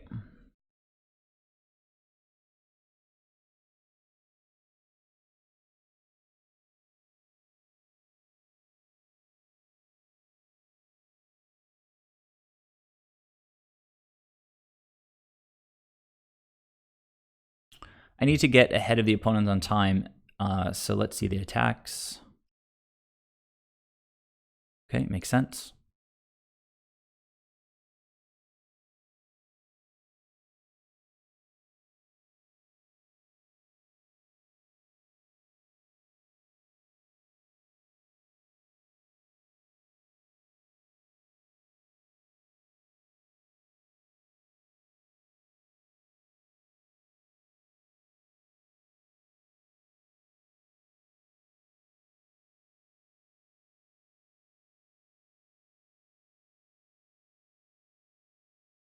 Nice.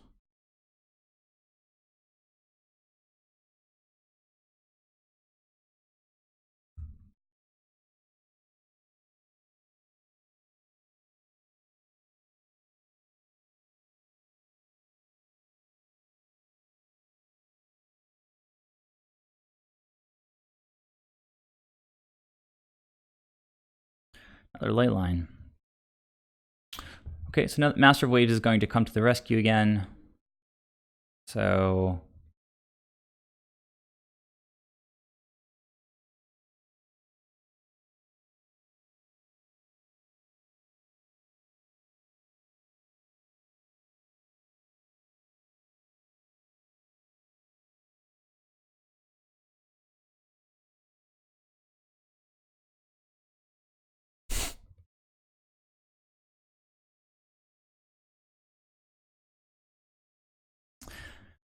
easy mode. Unless the opponent has like a brutality or something.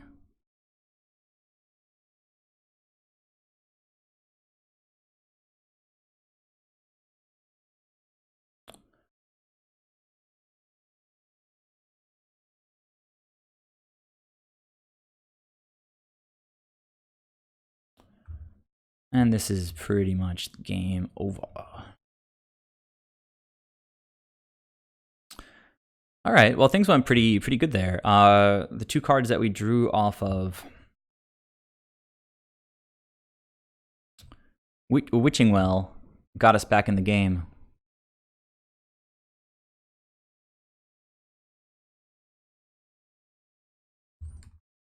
Opponent says I'm the luckiest boy he's ever met. Let's slam down another Master of Waves for good measure.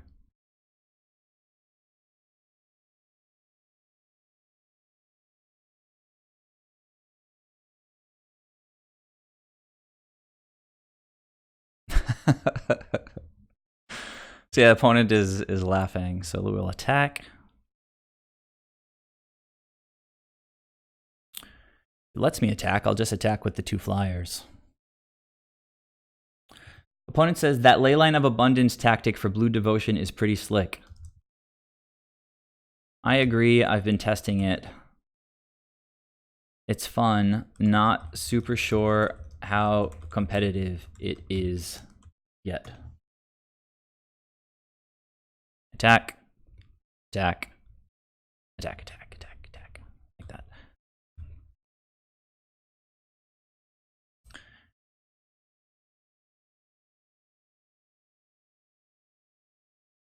Oh wait, what am I? I didn't attack with Smuggler's Copter. I'm getting so sloppy. What the? I thought I meant to tap Smuggler's Copter. I was so distracted. If you didn't draw Master of Waves top deck, I would have lost. Well, that's just like your opinion, man. So let's see. Cyclonic Rift seems kind of cool. Bounce in general seems pretty nice against not anything other than hexproof, but even if they do have hexproof, I get to bounce them if I have enough mana. All the counterspells all the time. Although, I don't know, Mystical Dispute, maybe not the best. It's a counterspell, but it's expensive and it's not always relevant. Gadwick. Gadwick is awkward. I've been citing out Gadwick a lot. I have to maybe re-examine Gadwick. Really like Witching Wells. I think I'm going to stop boarding those out. Yeah, no, I know it wasn't lucky, but the opponent thought it was lucky, so I just thought I'd relay that to you guys. Imprisoned seemed pretty bomb too, so let's see. Bounce, bounce, bounce, bounce, bounce seems pretty nice. Master of Waves seems pretty nice. I guess if they don't have a lot of removal, that's when we take out Witching Wells, right? Like creatures, creatures are what we want in this matchup. So, I mean, I really like Witching Wells, but I think, they do come out when removal's not around.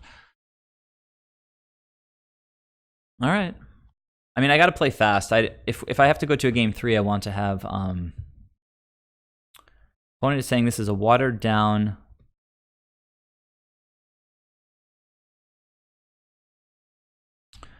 So yeah, this looks okay. This looks okay, I guess. Got it. Trickster. We'll get to Thassa. Trickster turns on Retort. I've got some bounce. We need some lands, but the deck has 22 lands. Opponent begins with 7. I mean, these hands are sketchy because if you don't hit the lands. Yeah, I think, Mateo, that was game 1. Like, we're both playing super ridiculously slow. Leyline. Get out of here.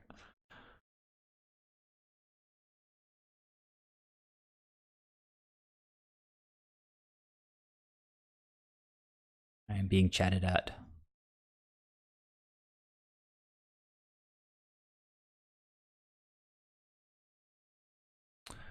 Lotless Troll. Then we can bounce that or tap it or whatever. It does let him get... Oh my goodness. All right, well, it doesn't have hexproof, so... Flying, double strike, vigilance, trample, indestructible. We can deal with all that nonsense.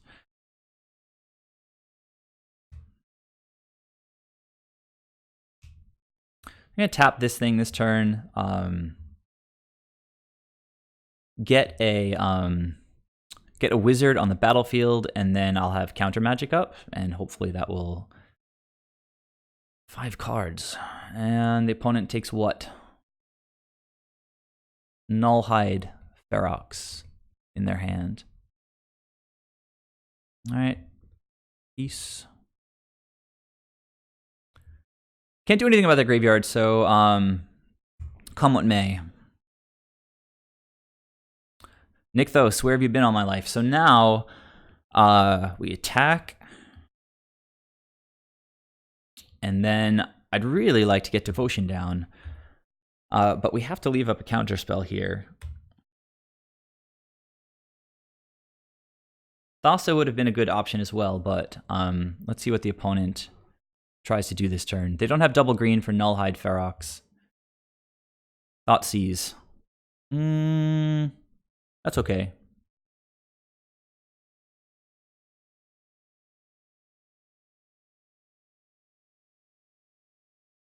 Like, if they don't play a Soul Flayer here, I'm going to flash in Brazen Borrower.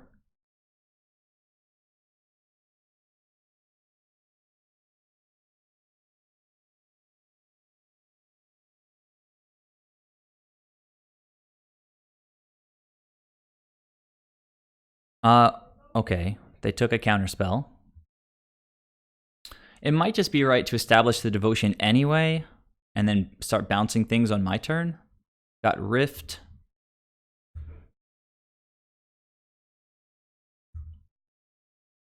I can take 3. Opponent's got 3 cards in hand. I think they put the Ferox in the graveyard, or no? No, it's still in their hand. All right.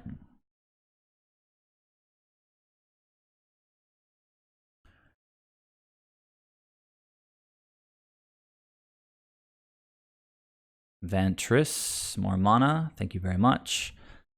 So now I can not make Nykthos mana yet. I mean, and still hold up a counterspell, but I really, really want to leave up a counterspell. I can hold up a counterspell and Rift, I guess.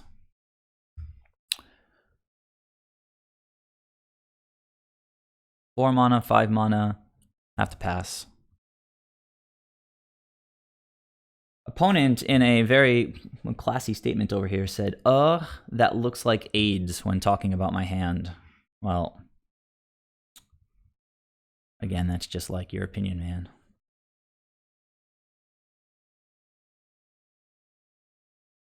Opponent played a land. That gets countered. If we got Rift mana, say, go ahead and bounce this thing. Or save the Rift. 1, 2, 3, 4. Let's just bounce this thing. Like good tempo.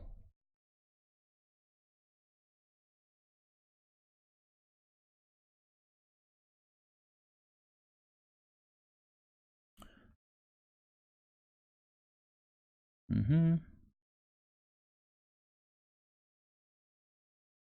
5 mana means I can play Thassa and Copter.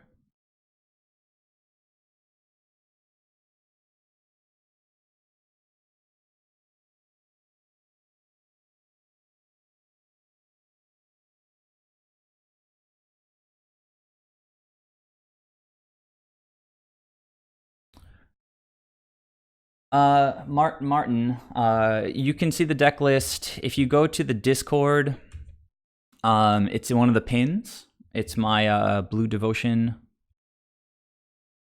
list in the Pioneer channel in the Merfolk Discord. But if you're not there, I don't know how to get you the deck list. I'm going to put the video eventually on YouTube, so I can put the deck list there. Actually, I have a video up right now of this list from this Monday, and if you leave a comment, Martin, I can put the deck list there.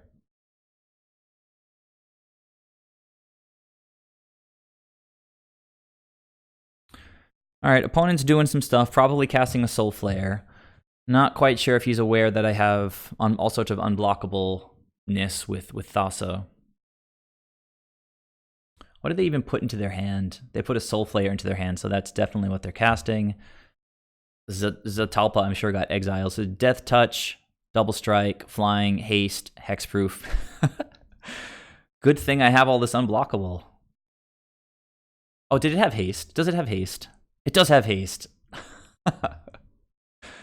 Does it have... It has flying. It has flying and haste. Oh, sweet Jesus. Death Touch, Double Strike. Does it have lifelink? Double strike. Okay. Strike, flying, haste, hexproof, indestructible, trample, vigilance. So it does not have lifelink, and double strike is not going to kill us. So GG, opponent. Right now I have a bunch of mana, like 6-ish, so I don't need that. Imprisoned in the Moon is kind of cool. It's kind of fun rub-ins. Let's make some mana. Oh, hexproof. That's not how that's gonna work. Make 6 and then just go unblockable here.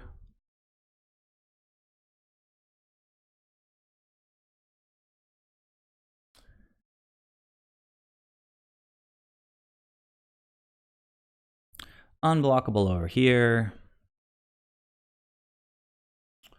I guess I might as well crew the copter anyway.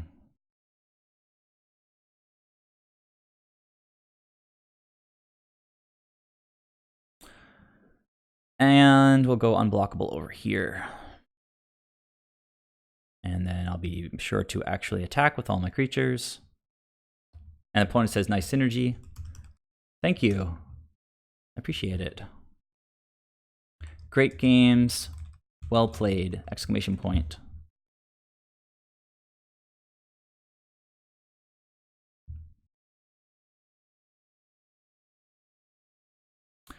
Shame that I put 4 fatal pushes, 1 abrupt decay, and 4 thought seizes and only got 1. That is a shame, opponent.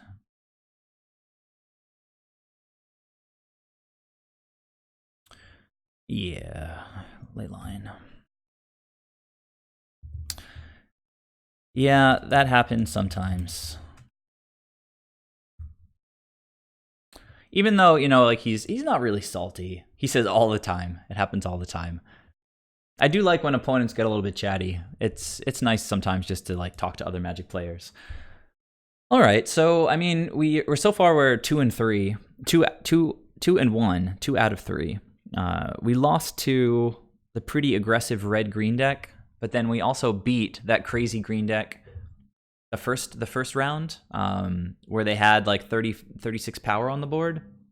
So give me a second. I'm gonna use the bathroom, fill in my water, all that stuff. 1 minute.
All right. So, do you guys want to see more of the Blue Devotion, or Soul Herder, or Modern Merfolk, or Blue Green Flash in Pioneer? Got some decks to choose from. Blue Green Flash with Oko in the board. Got 4-color Soul Herder, just one of my favorite decks. It's so much fun. And then, I don't know, Thassafolk. Old Faithful. What do you guys think? Just keep playing Pioneer? I think that was the title of my stream today, so maybe one more match. No opinions?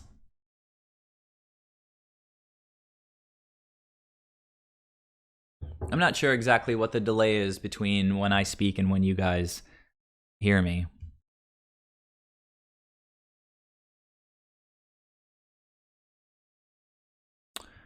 So, all right, I'm just gonna go ahead and jump in with another devotion queue. Get in some testing. Seems like a good idea.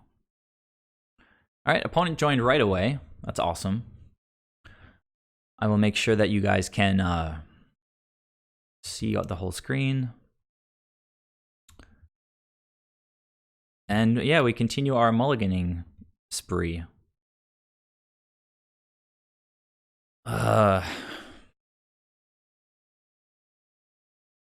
do play lands in the deck. I promise. Like I would keep this if this was an island, an island. If it was Vantress, even I think I'd probably mulligan. All right. So we're gonna go Witching Well, Copter, Thassa, and then I guess if Thassa is the plan, we'll go a little lighter on the mana. We'll keep and ship, those cards. Come on, lands. Let's go Witching Well. Okay, awesome. They get to scry away stuff that was gonna just destroy us. So Witching Well doing a good job. Hopefully that land is on the top of the deck now. Opponent gonna Thought Seize me again. Okay, Stitcher Supplier, even better.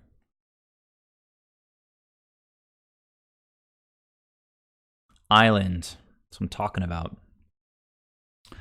Then another island, and we're sort of set. Maybe I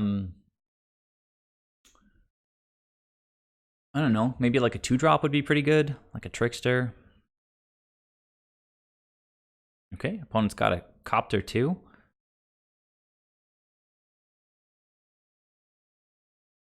All right, good attack. I agree with that attack. That's a good card. It's a good card.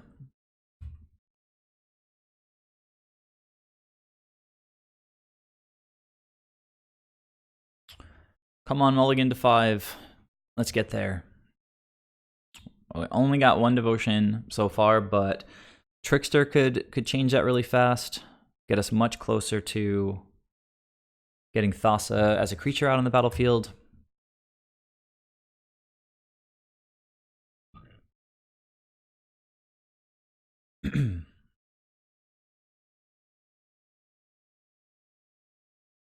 Maybe opponent with a few too many lands. They pitch a Watery Grave. And what? Cauldron Familiar. The cat. All right, well, they're playing garbage like Cauldron Familiar. We should be able to win, I think. Maybe not this game, because we're just getting beaten down by Smuggler's Copter. Hello, pessimistic scientist. How's it going? I'm mulliganing to 5 right now with Mono Blue Devotion. The deck has been feeling really, really good this evening, but unfortunately, this mulligan to 5 is not quite getting there. Oh, they went to combat without activating Copter, so I have high hopes for the rest of this match. The opponent doesn't really seem to know how to play Magic very well.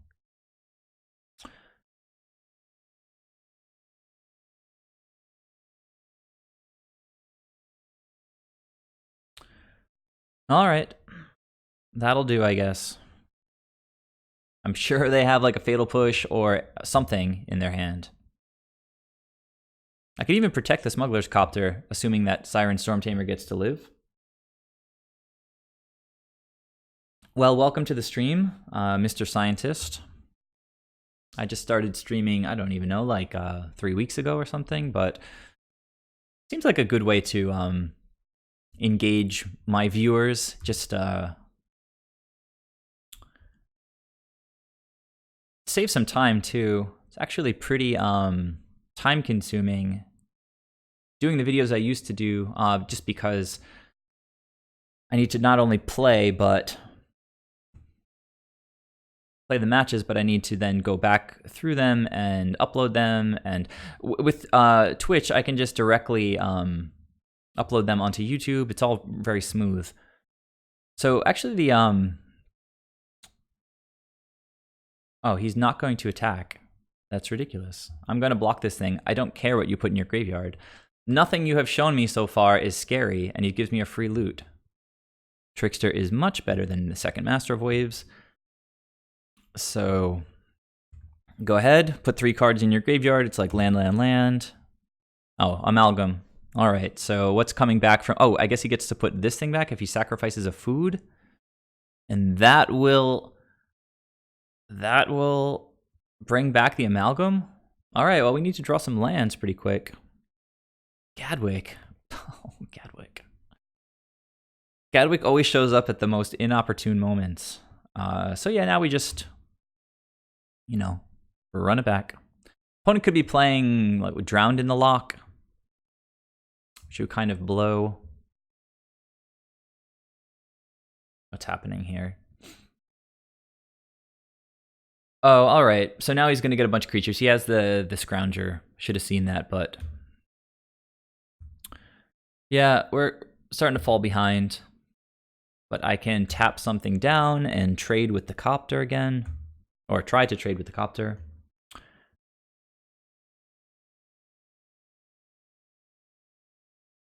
Emery. Okay. Another Amalgam, Deep Fiend. Haunted Dead. Discard 2 cards. Return it to the battlefield. Creates a spirit token. All right, so this guy's getting rolling now. I think that I will tap down the Copter.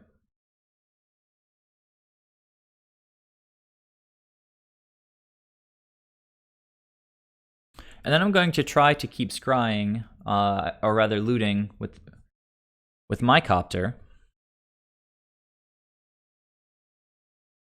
And if the opponent has removal, then, you know, they have removal. Although, I mean, I could just take 6 here, just eat this stupid cat. Because if I activate Smuggler's Copter, then they use their removal, and then they just get through anyway.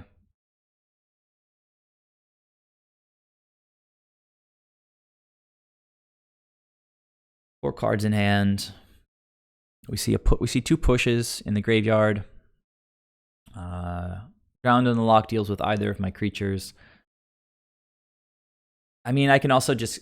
Yeah, I think I'll just crew the Copter and block the cat rather than trading. I don't know that my life total is... Well, maybe it is kind of precarious. But if they have the removal now, they're going to get through. It's just really rough having 2 lands. I'm just trying to do the best that I can. Don't even have a lot of devotion here without Leyline. I don't know why I crewed there. That was a little bit weird with the timing. Just speaking sometimes makes you play a little bit weird. Now there's already a cat in the graveyard, right? So take 6, go to 7. Opponent's attacking for a bunch next turn. Thassa is not going to be a creature if I play her. But yeah, I think I'm going to just, well, if I block now, I can block again. Take 6, block, take... Yeah, I think I'm just going to block the cat. I'm really far behind, so I need to take, like, the highest potential upside line. That's quite nice, which means that I can pitch Gadwick. Take 6, opponent follows up with something. 4 cards, 3 mana. And now all of my lands are going to ask me if I want to make black mana, which is like my least favorite thing in Magic. Do you want to add black mana? I don't want to add black mana. Don't at all. What just happened here? Oh, all right. He's going to tap some stuff down. And then swing for a bunch next turn. 4 permanents.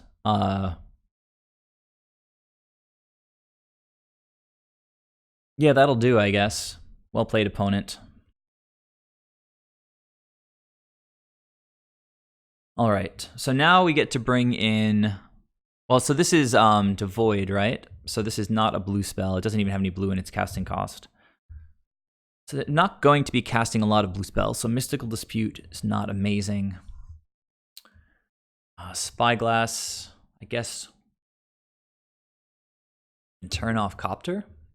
If I think that's important, I can like board out my Copters and bring in Spyglass. Cyclonic Rift. They do a lot of work to get creatures in from the graveyard. Siren Stormtamer is amazing against Elder Deep Fiend because you can sack it to counter its ability. So yeah, I know Rift seems pretty good.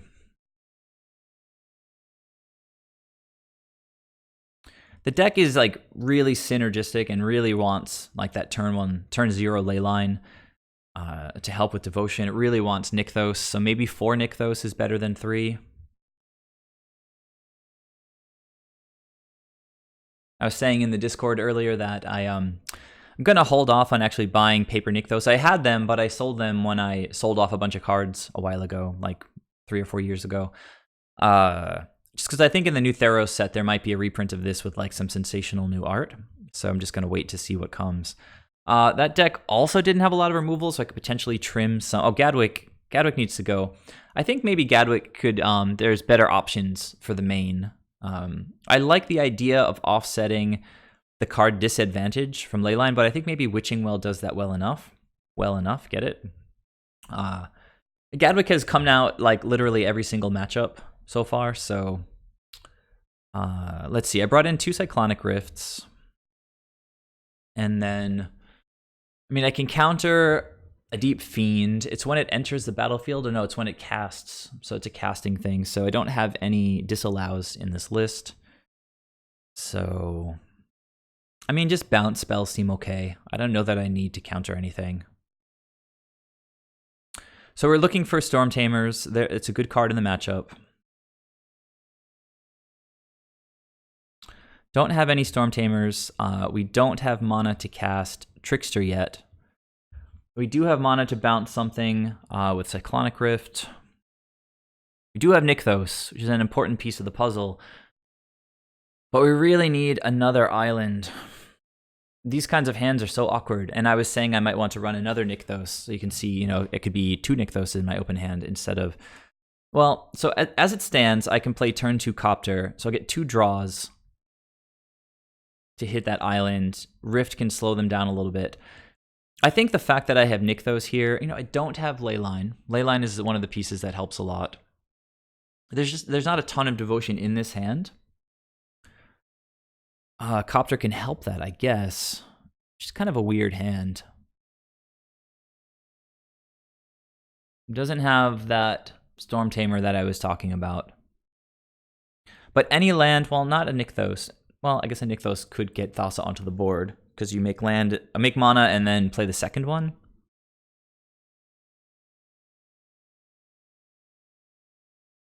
I don't know. I don't like it enough. I'm gonna mulligan. Ugh, it's so close.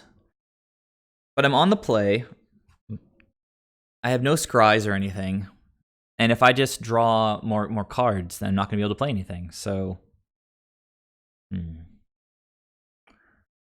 I think the math says I'm like 50-50 to draw an island after 2 draws, maybe 60 even. Against this matchup, I don't feel like I'm unfavored or anything like that. Turn 2 Copter. Hold on, I'm going to draw for my turn 2, then draw for turn 3.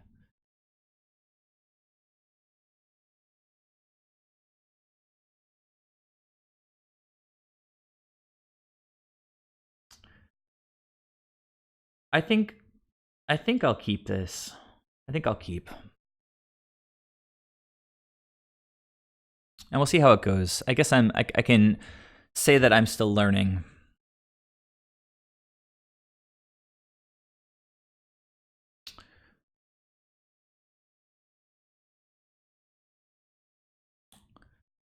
Okay, Stitcher Supplier, getting that graveyard filled up.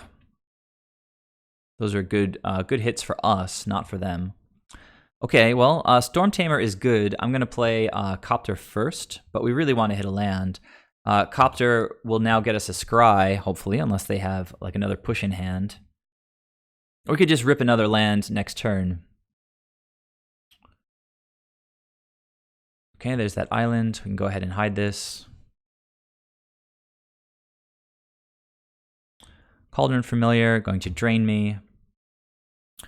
Well, so as far as the matchup goes, I've got the turn 2 Copter. They do not. So things slightly in my favor right now. Okay, Leyline, not great, but we do get to loot and hopefully hit a land right now. Unless they, I don't know. Yeah, we do. We do get to do that.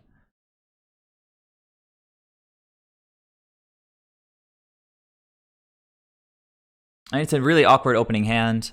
We whiffed twice now, but we do get the third look off the Copter. That's fantastic.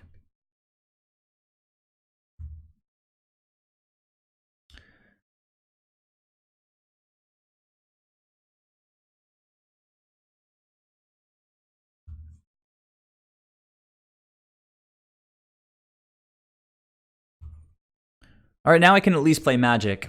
We can kind of hope that the opponent has a clunky hand. Kind of looks like they do.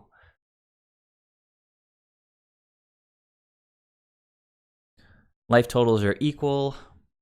Currently only have 1 black mana. I can bounce something if it's beneficial. If they have a play. They don't have a play. Okay, Cauldron Familiar is going to drain me. Sort of fine. Looking like no land. Okay, well, there's a land. So I don't want to bounce the cat. I also don't want to bounce Stitcher Supplier. So maybe I just ambush. So I have 2 Thassa's now. Can definitely afford to sort of loot one of those away.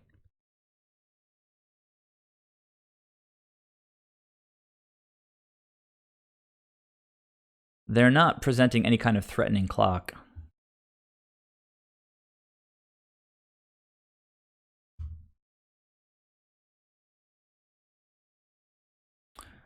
All right.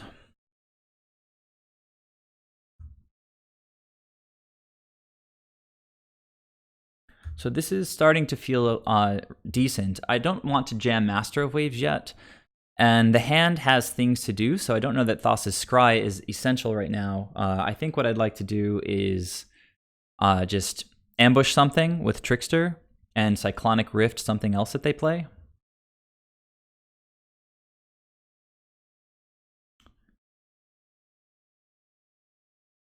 I mean, they could easily just be holding up that blue because they held it up last turn as well. Right, and now they're thinking. So we got to watch out for that blue mana.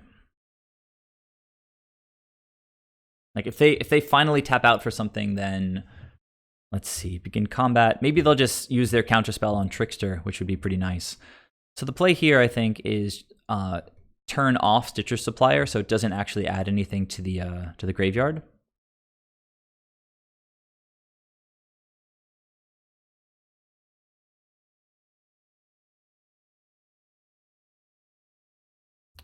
They try to kill the Trickster. I can protect it with Storm Tamer.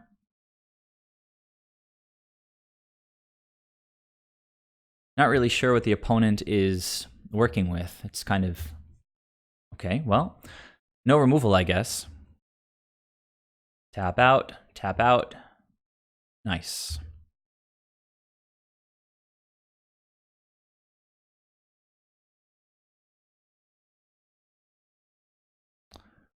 So, I mean, I'm not really getting to huge devotion territory anytime soon.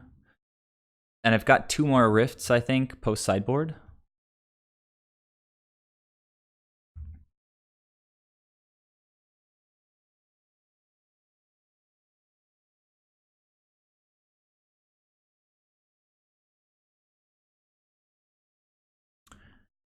Okay, so I think we'll just attack.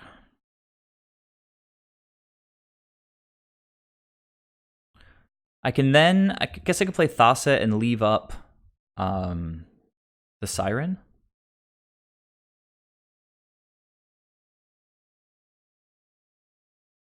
Trickster is pretty awesome. Don't know that I really want to pitch Master of Waves. I guess I can pitch the Borrower. There's not a lot of stuff that I really need to bounce here.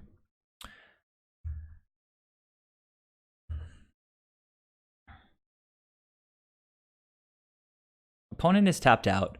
We should probably try to resolve something good here. Yeah, I think Master of Waves just seems fine. I guess they could have, black removal that kills him. Murderous Rider or something, but we haven't seen any of those. And having all these elementals on board makes the Deep Fiend worse, I think. Okay. Oh, well, that's really silly. Oh, well, no, with cost 2 or less. All right, so he got rid of my elementals, so it's not that silly. Because he can't target Master of Waves, I don't think. But we still have 4 Devotion, so I'm feeling pretty good about that. Opponent, this thing can block, right? So not quite sure why they're going so aggressively. Okay, another Storm Tamer now means that we've got 4 mana here with Nykthos. 5 mana total. So I can play let me think carefully here. So tap this for 4. Yeah, and I'll have 1 up for Storm Tamer, so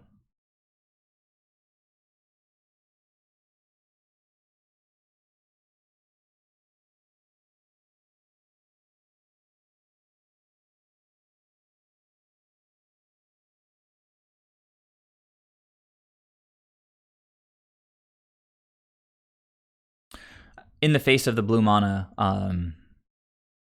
but it's time to play spells, I think. So let's see. Yeah, opponent just scooped. So that was game 2, I think. You guys are being pretty quiet in the chat. It's a very strange deck.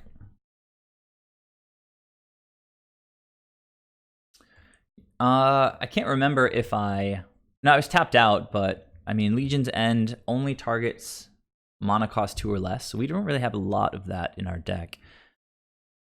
And I can just counter it if it's important with Storm Tamer. Okay, so how did that plan work? I brought in the Rifts. It just bounced an Amalgam. It wasn't that amazing.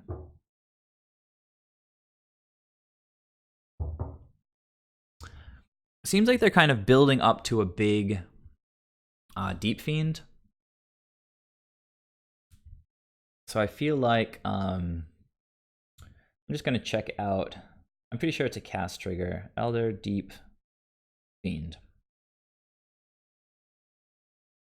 When you cast it, tap up to 4. Yeah, so my counter spells aren't going to really do very much. So I guess I just run it back like this. I think, did I mulligan there again? No, I kept the sort of borderline hand. This is really nice. So this is a beautiful blue Devotion hand.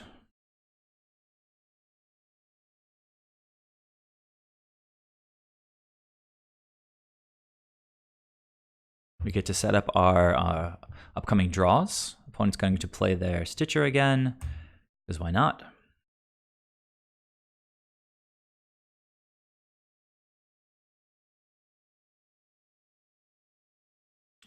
Okay, double Imprisoned.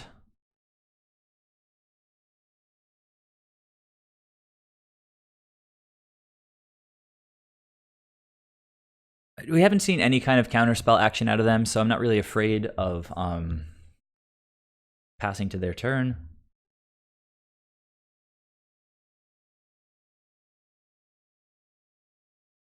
Okay, there's a Copter. Bounce that later, but for now, we're going to tap it down with Trickster, I guess. Oh, no attacks, huh? Cowardly move, opponent. Cowardly. All right, so Island goes to the bottom, but Nykthos goes to the top. Nykthos always goes to the top.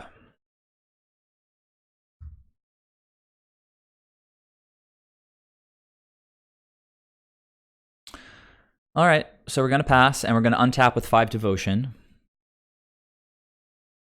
And I can play at instant speed, so I'm going to be able to imprison the Smuggler's Copter when they crew it. Next turn.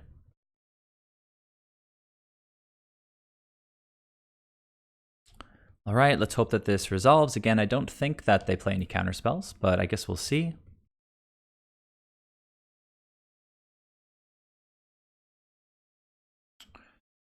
Opponent with the second Smuggler's Copter. And the stupid cat. Okay. So now we can make 5 mana.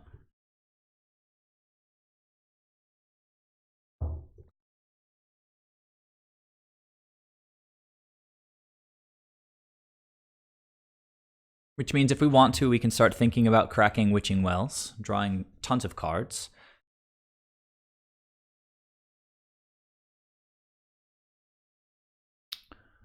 So 5 mana, we can imprison and then petty theft. We could also just Thassa and petty theft.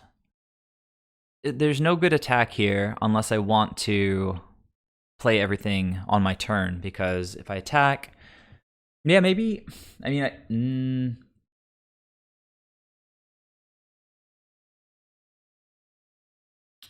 1, 2, 3, 4, 5.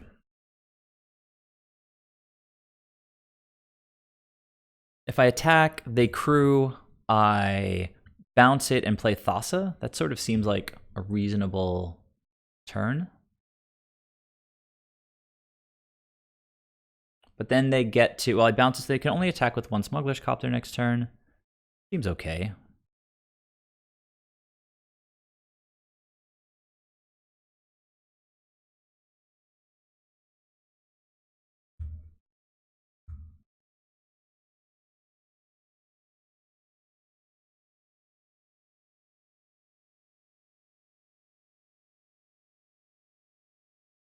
I could also just hold up, I don't know, Deep Fiend is like an 8-drop, and they don't really have the creatures to sack for it. Is it, I keep forgetting, like, so it's reduced by that creature's, yeah, converted mana cost. They don't have a lot of mana costs on the battlefield. Yeah, Magicus, I was just thinking maybe out of the sideboard, but haven't seen anything even when they dump a lot of stuff into the yard. All right, so if they're not going to block, then I just pass to their turn. So this is sort of close to the nuts, I guess, with this deck, where I have turn 0 Leyline and then an early Nykthos with a bunch of Devotion. All right, so Legion's End means Thassa's not going to be alive. I probably want to do my mana now, I guess.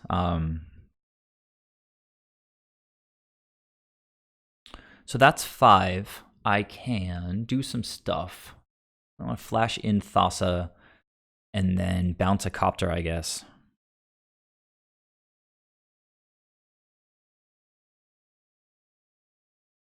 Okay, so there's Thassa. And I guess he gets to dig through my deck to get rid of... I wish this could bounce this back to my hand.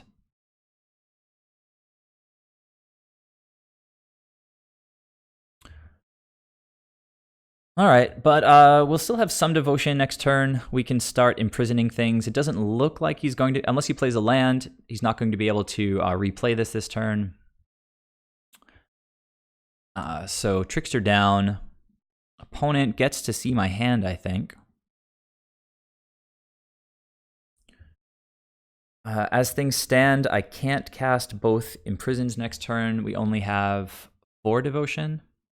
So we can make 4 mana with the 3 lands.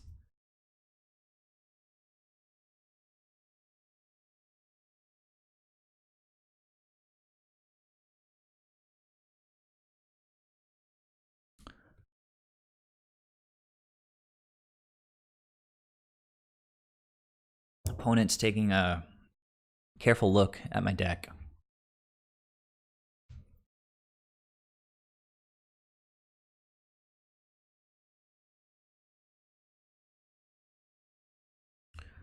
Doesn't this let them exile things from my deck?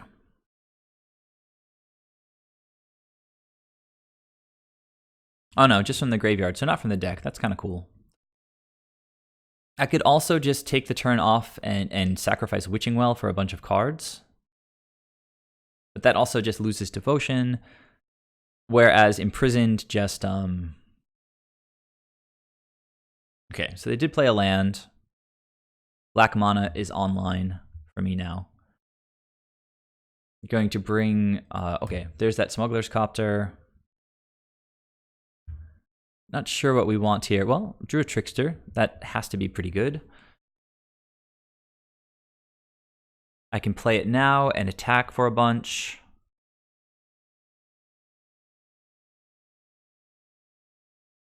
Seems better to play it defensively, though. Can make 4 mana.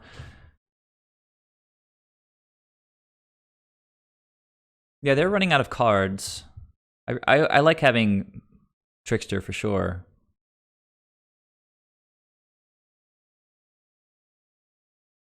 I'm gonna put this on top. And then just give me a second, guys. I have a phone call. 1 second.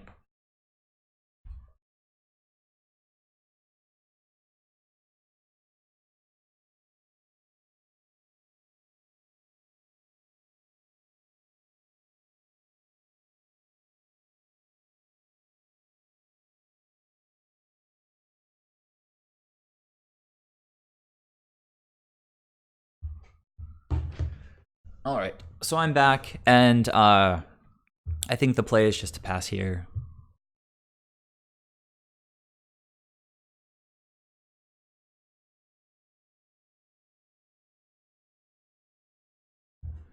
I guess Legion's End would be a little bit too good if they got to go through my deck and take everything.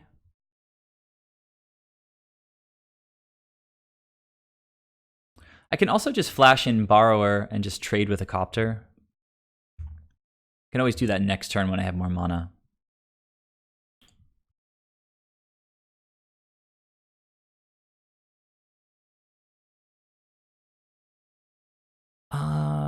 Nothing else to spend mana on.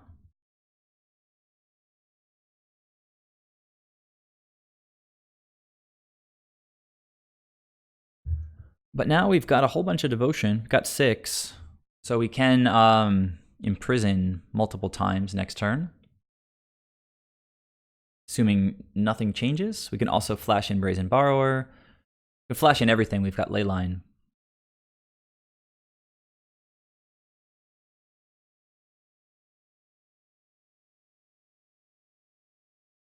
Okay, they've got 3 Scrap Heap Scroungers in the graveyard. Hopefully that's the best thing that they have sort of going on. They cast it from hand. All right, we get to untap. 6 mana, and this would become 7. I don't think it helps us much in this spot, so I'm going to bottom it. It's okay, happens sometimes. Remember, we can also crack a Witching Well. So in this spot, this thing can't block. I can next turn, I guess, take a hit from this thing, and then maybe just double imprison the Copters before they even get to... If they have... Let's see. Yeah, I'm going to attack with both of my creatures here.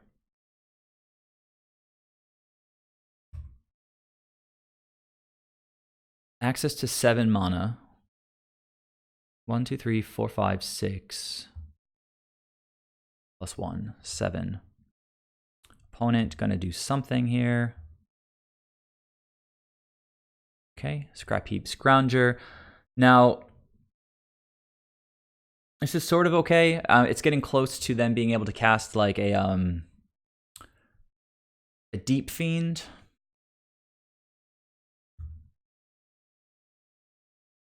I guess they can if they have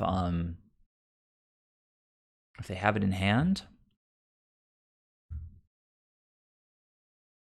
Oh, well, now they've got 2 of these things attacking, which is rough.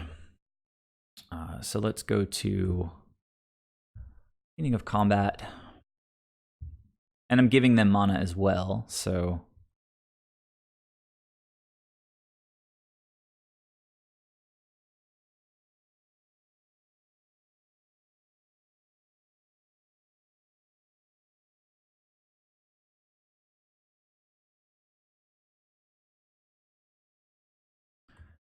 All right, so if I take... They can't, I mean, they can't block anyway, so I only have 7 to hit them with next turn, but we can certainly hold up some defense.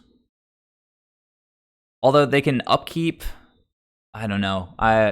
This isn't really feeling that amazing. Oh, well, that feels pretty amazing. So let's put that on top.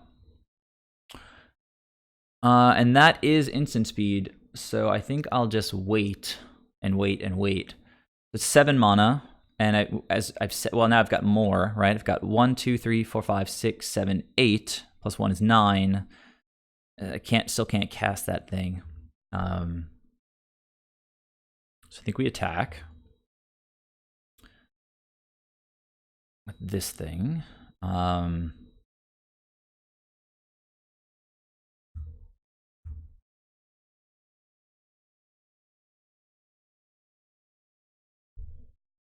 1, 2, 3, 4, 5, 6, 7, 8, 9.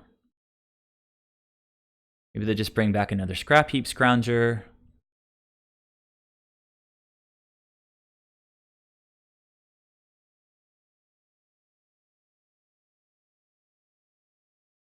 This might be the first time I get to cast an overloaded Cyclonic Rift.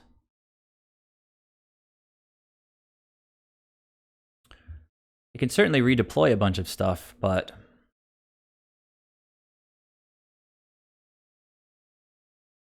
we should be able to attack unblockable.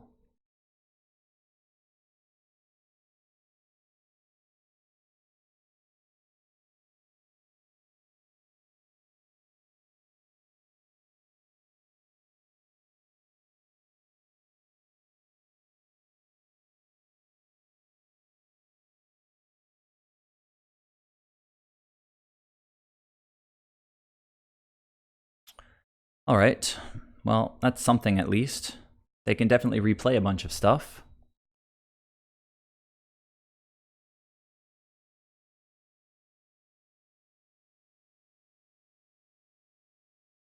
Well, and draining me is annoying because now they're not dead.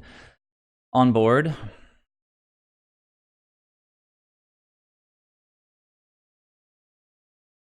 I think I have 2 more of those Cyclonic Rifts as well. So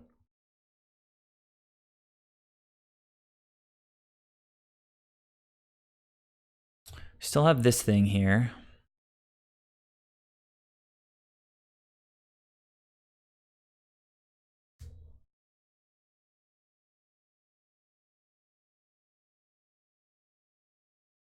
I believe there's just 1 card in the opponent's hand that we don't know about.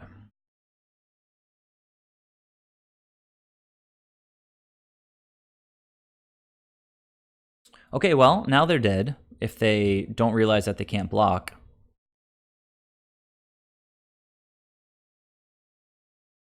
All right, so they're dead. Good job, opponent. And I don't even think this matters anymore.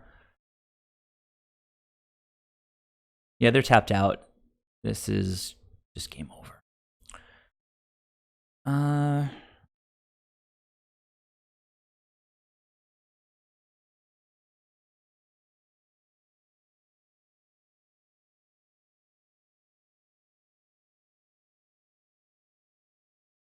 And I use the black mana since I can.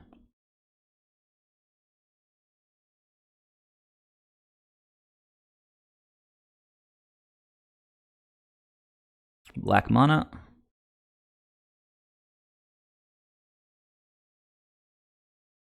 Yeah, and that'll do it, I guess. I'm pretty sure we won the first game, though these are all like really long games.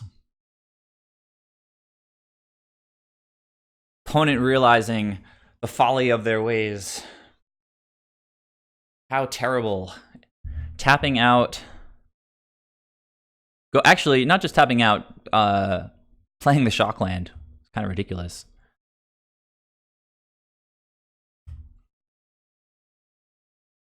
But I'll take it.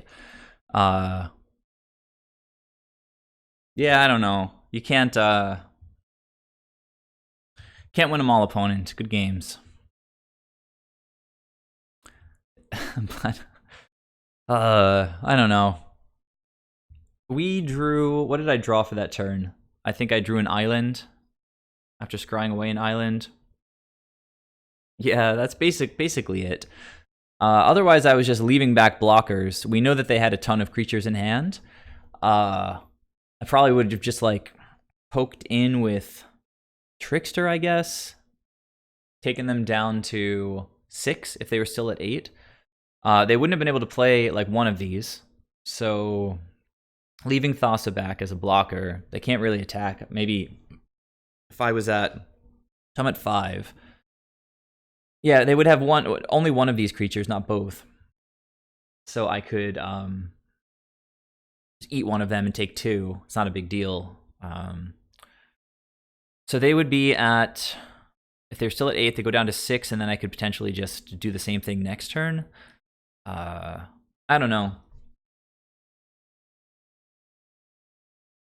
Yeah, that's possible. At this point, I mean, I'm responding to Magicus about cracking well, because I think I have 8 devotion now. 1, 2, 3, 4, 5, 6, 7, 8. So cracking the well is pretty comfortable here. Being empty-handed, I can make 8 mana, spend 4 of it, and then still have 6 mana left over to cast spells. I still have this guy over in the adventure zone. So yeah, I guess we went 3 for 4, beating this weird kind of combo-y graveyard deck. I think everything that we played against tonight was pretty aggressive. So I boarded out Gadwick in every single match. So I'm going to start thinking about what should be in the main deck instead of Gadwick, and maybe move a couple of Gadwicks to the board. I mean, I'm not maxed out on Brazen Borrowers. Why don't I go to the deck list? Can make these changes right now, I guess. So Gadwick just, yeah, always getting boarded out. The format is shaping up to be pretty aggressive. So why don't I, let's see, move this. Well, shrink my cards a little bit. I think that will help. There we go. And then what 2 cards do I want in the main deck that I don't currently have? Oh, have a good night, Liam. Thanks for watching. Thanks for tuning in. So I think the Singleton Cyclonic Rift is fine in the main deck. And then I could add the 4th Brazen Borrower. But as you saw in that game, it just seems so normal that I cast the bounce spell but never cast the actual Brazen Borrower. Let's see. What does the deck want? Yeah, I mean, I've had the one Rift in the main. I could add another one, I guess. I think that the standard decks back in the day used to run a lot of them. I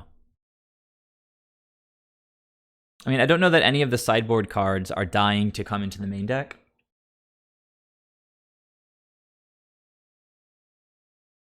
I could add another land. I've frequently felt a little bit light on lands. Witching Well does tend to help with that, but at the same time, there's no reason to sort of constantly be light on lands. I could add the 4th Nykthos. I mean, it's a really good card. It's kind of a combo card for us.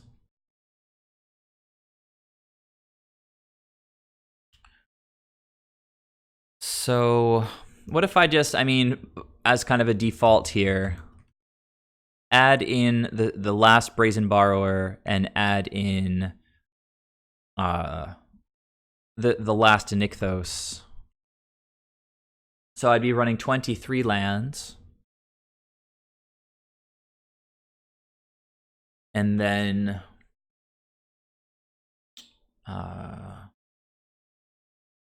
bunch of bounce, 5 bounce spells. Kind of give me some time to set up the devotion, I guess. Borrower also obviously can contribute devotion. And then from the sideboard, if I put the 2 Gadwicks there, I need to trim something. It's possible that I might just want... I think I just want a second Rift in the main instead of the 4th Borrower. I mean, if we're going to be sort of rational about why I play, the number of Borrowers that I do, the card, if it was always cast for Petty Theft and always cast as a creature, like every single match, then it would be an incredible card, and I'd want 4. But Petty Theft is the same. It's just an extra non-overloaded Cyclonic Rift, and that's how I cast it a lot anyway. And then this just has huge upside with Nykthos. So if we bring in a second Cyclonic Rift, keep these guys at 3, tick the Nykthos up to 4, bringing one of those in opens up a slot for one of the Gadwicks. The idea with Gadwick is that against slow decks, he can just kind of get there against like a control deck. Against control decks, particularly blue-white control decks, ley lines come out because Teferi is just kind of a blowout. Because can't overrides can, right? So this says, I may cast spells as though they had flash, but Teferi says no. So no overrules it. So they come out, and in those matchups, I'm going to have plenty to bring in because I've got all these counter spells. I don't know that I need 7, though, necessarily. Tidebinder Mage is really great where it shines, like against all those aggressive matchups. So maybe I'll just trim a Mystical Dispute, and that'll be sort of how I run it next time. What do you think about that setup now, Magicus, given what you saw this evening? It's a lot of aggressive decks, so Gadwick just coming more and more to seem like it's more appropriate in the sideboard. I played a bunch of games where it just seemed like I was getting 9 mana with Nykthos on like turn 4, and then Gadwick is the nuts, right? But if you've only got like 2 or 3 lands, Gadwick is just a pretty terrible draw.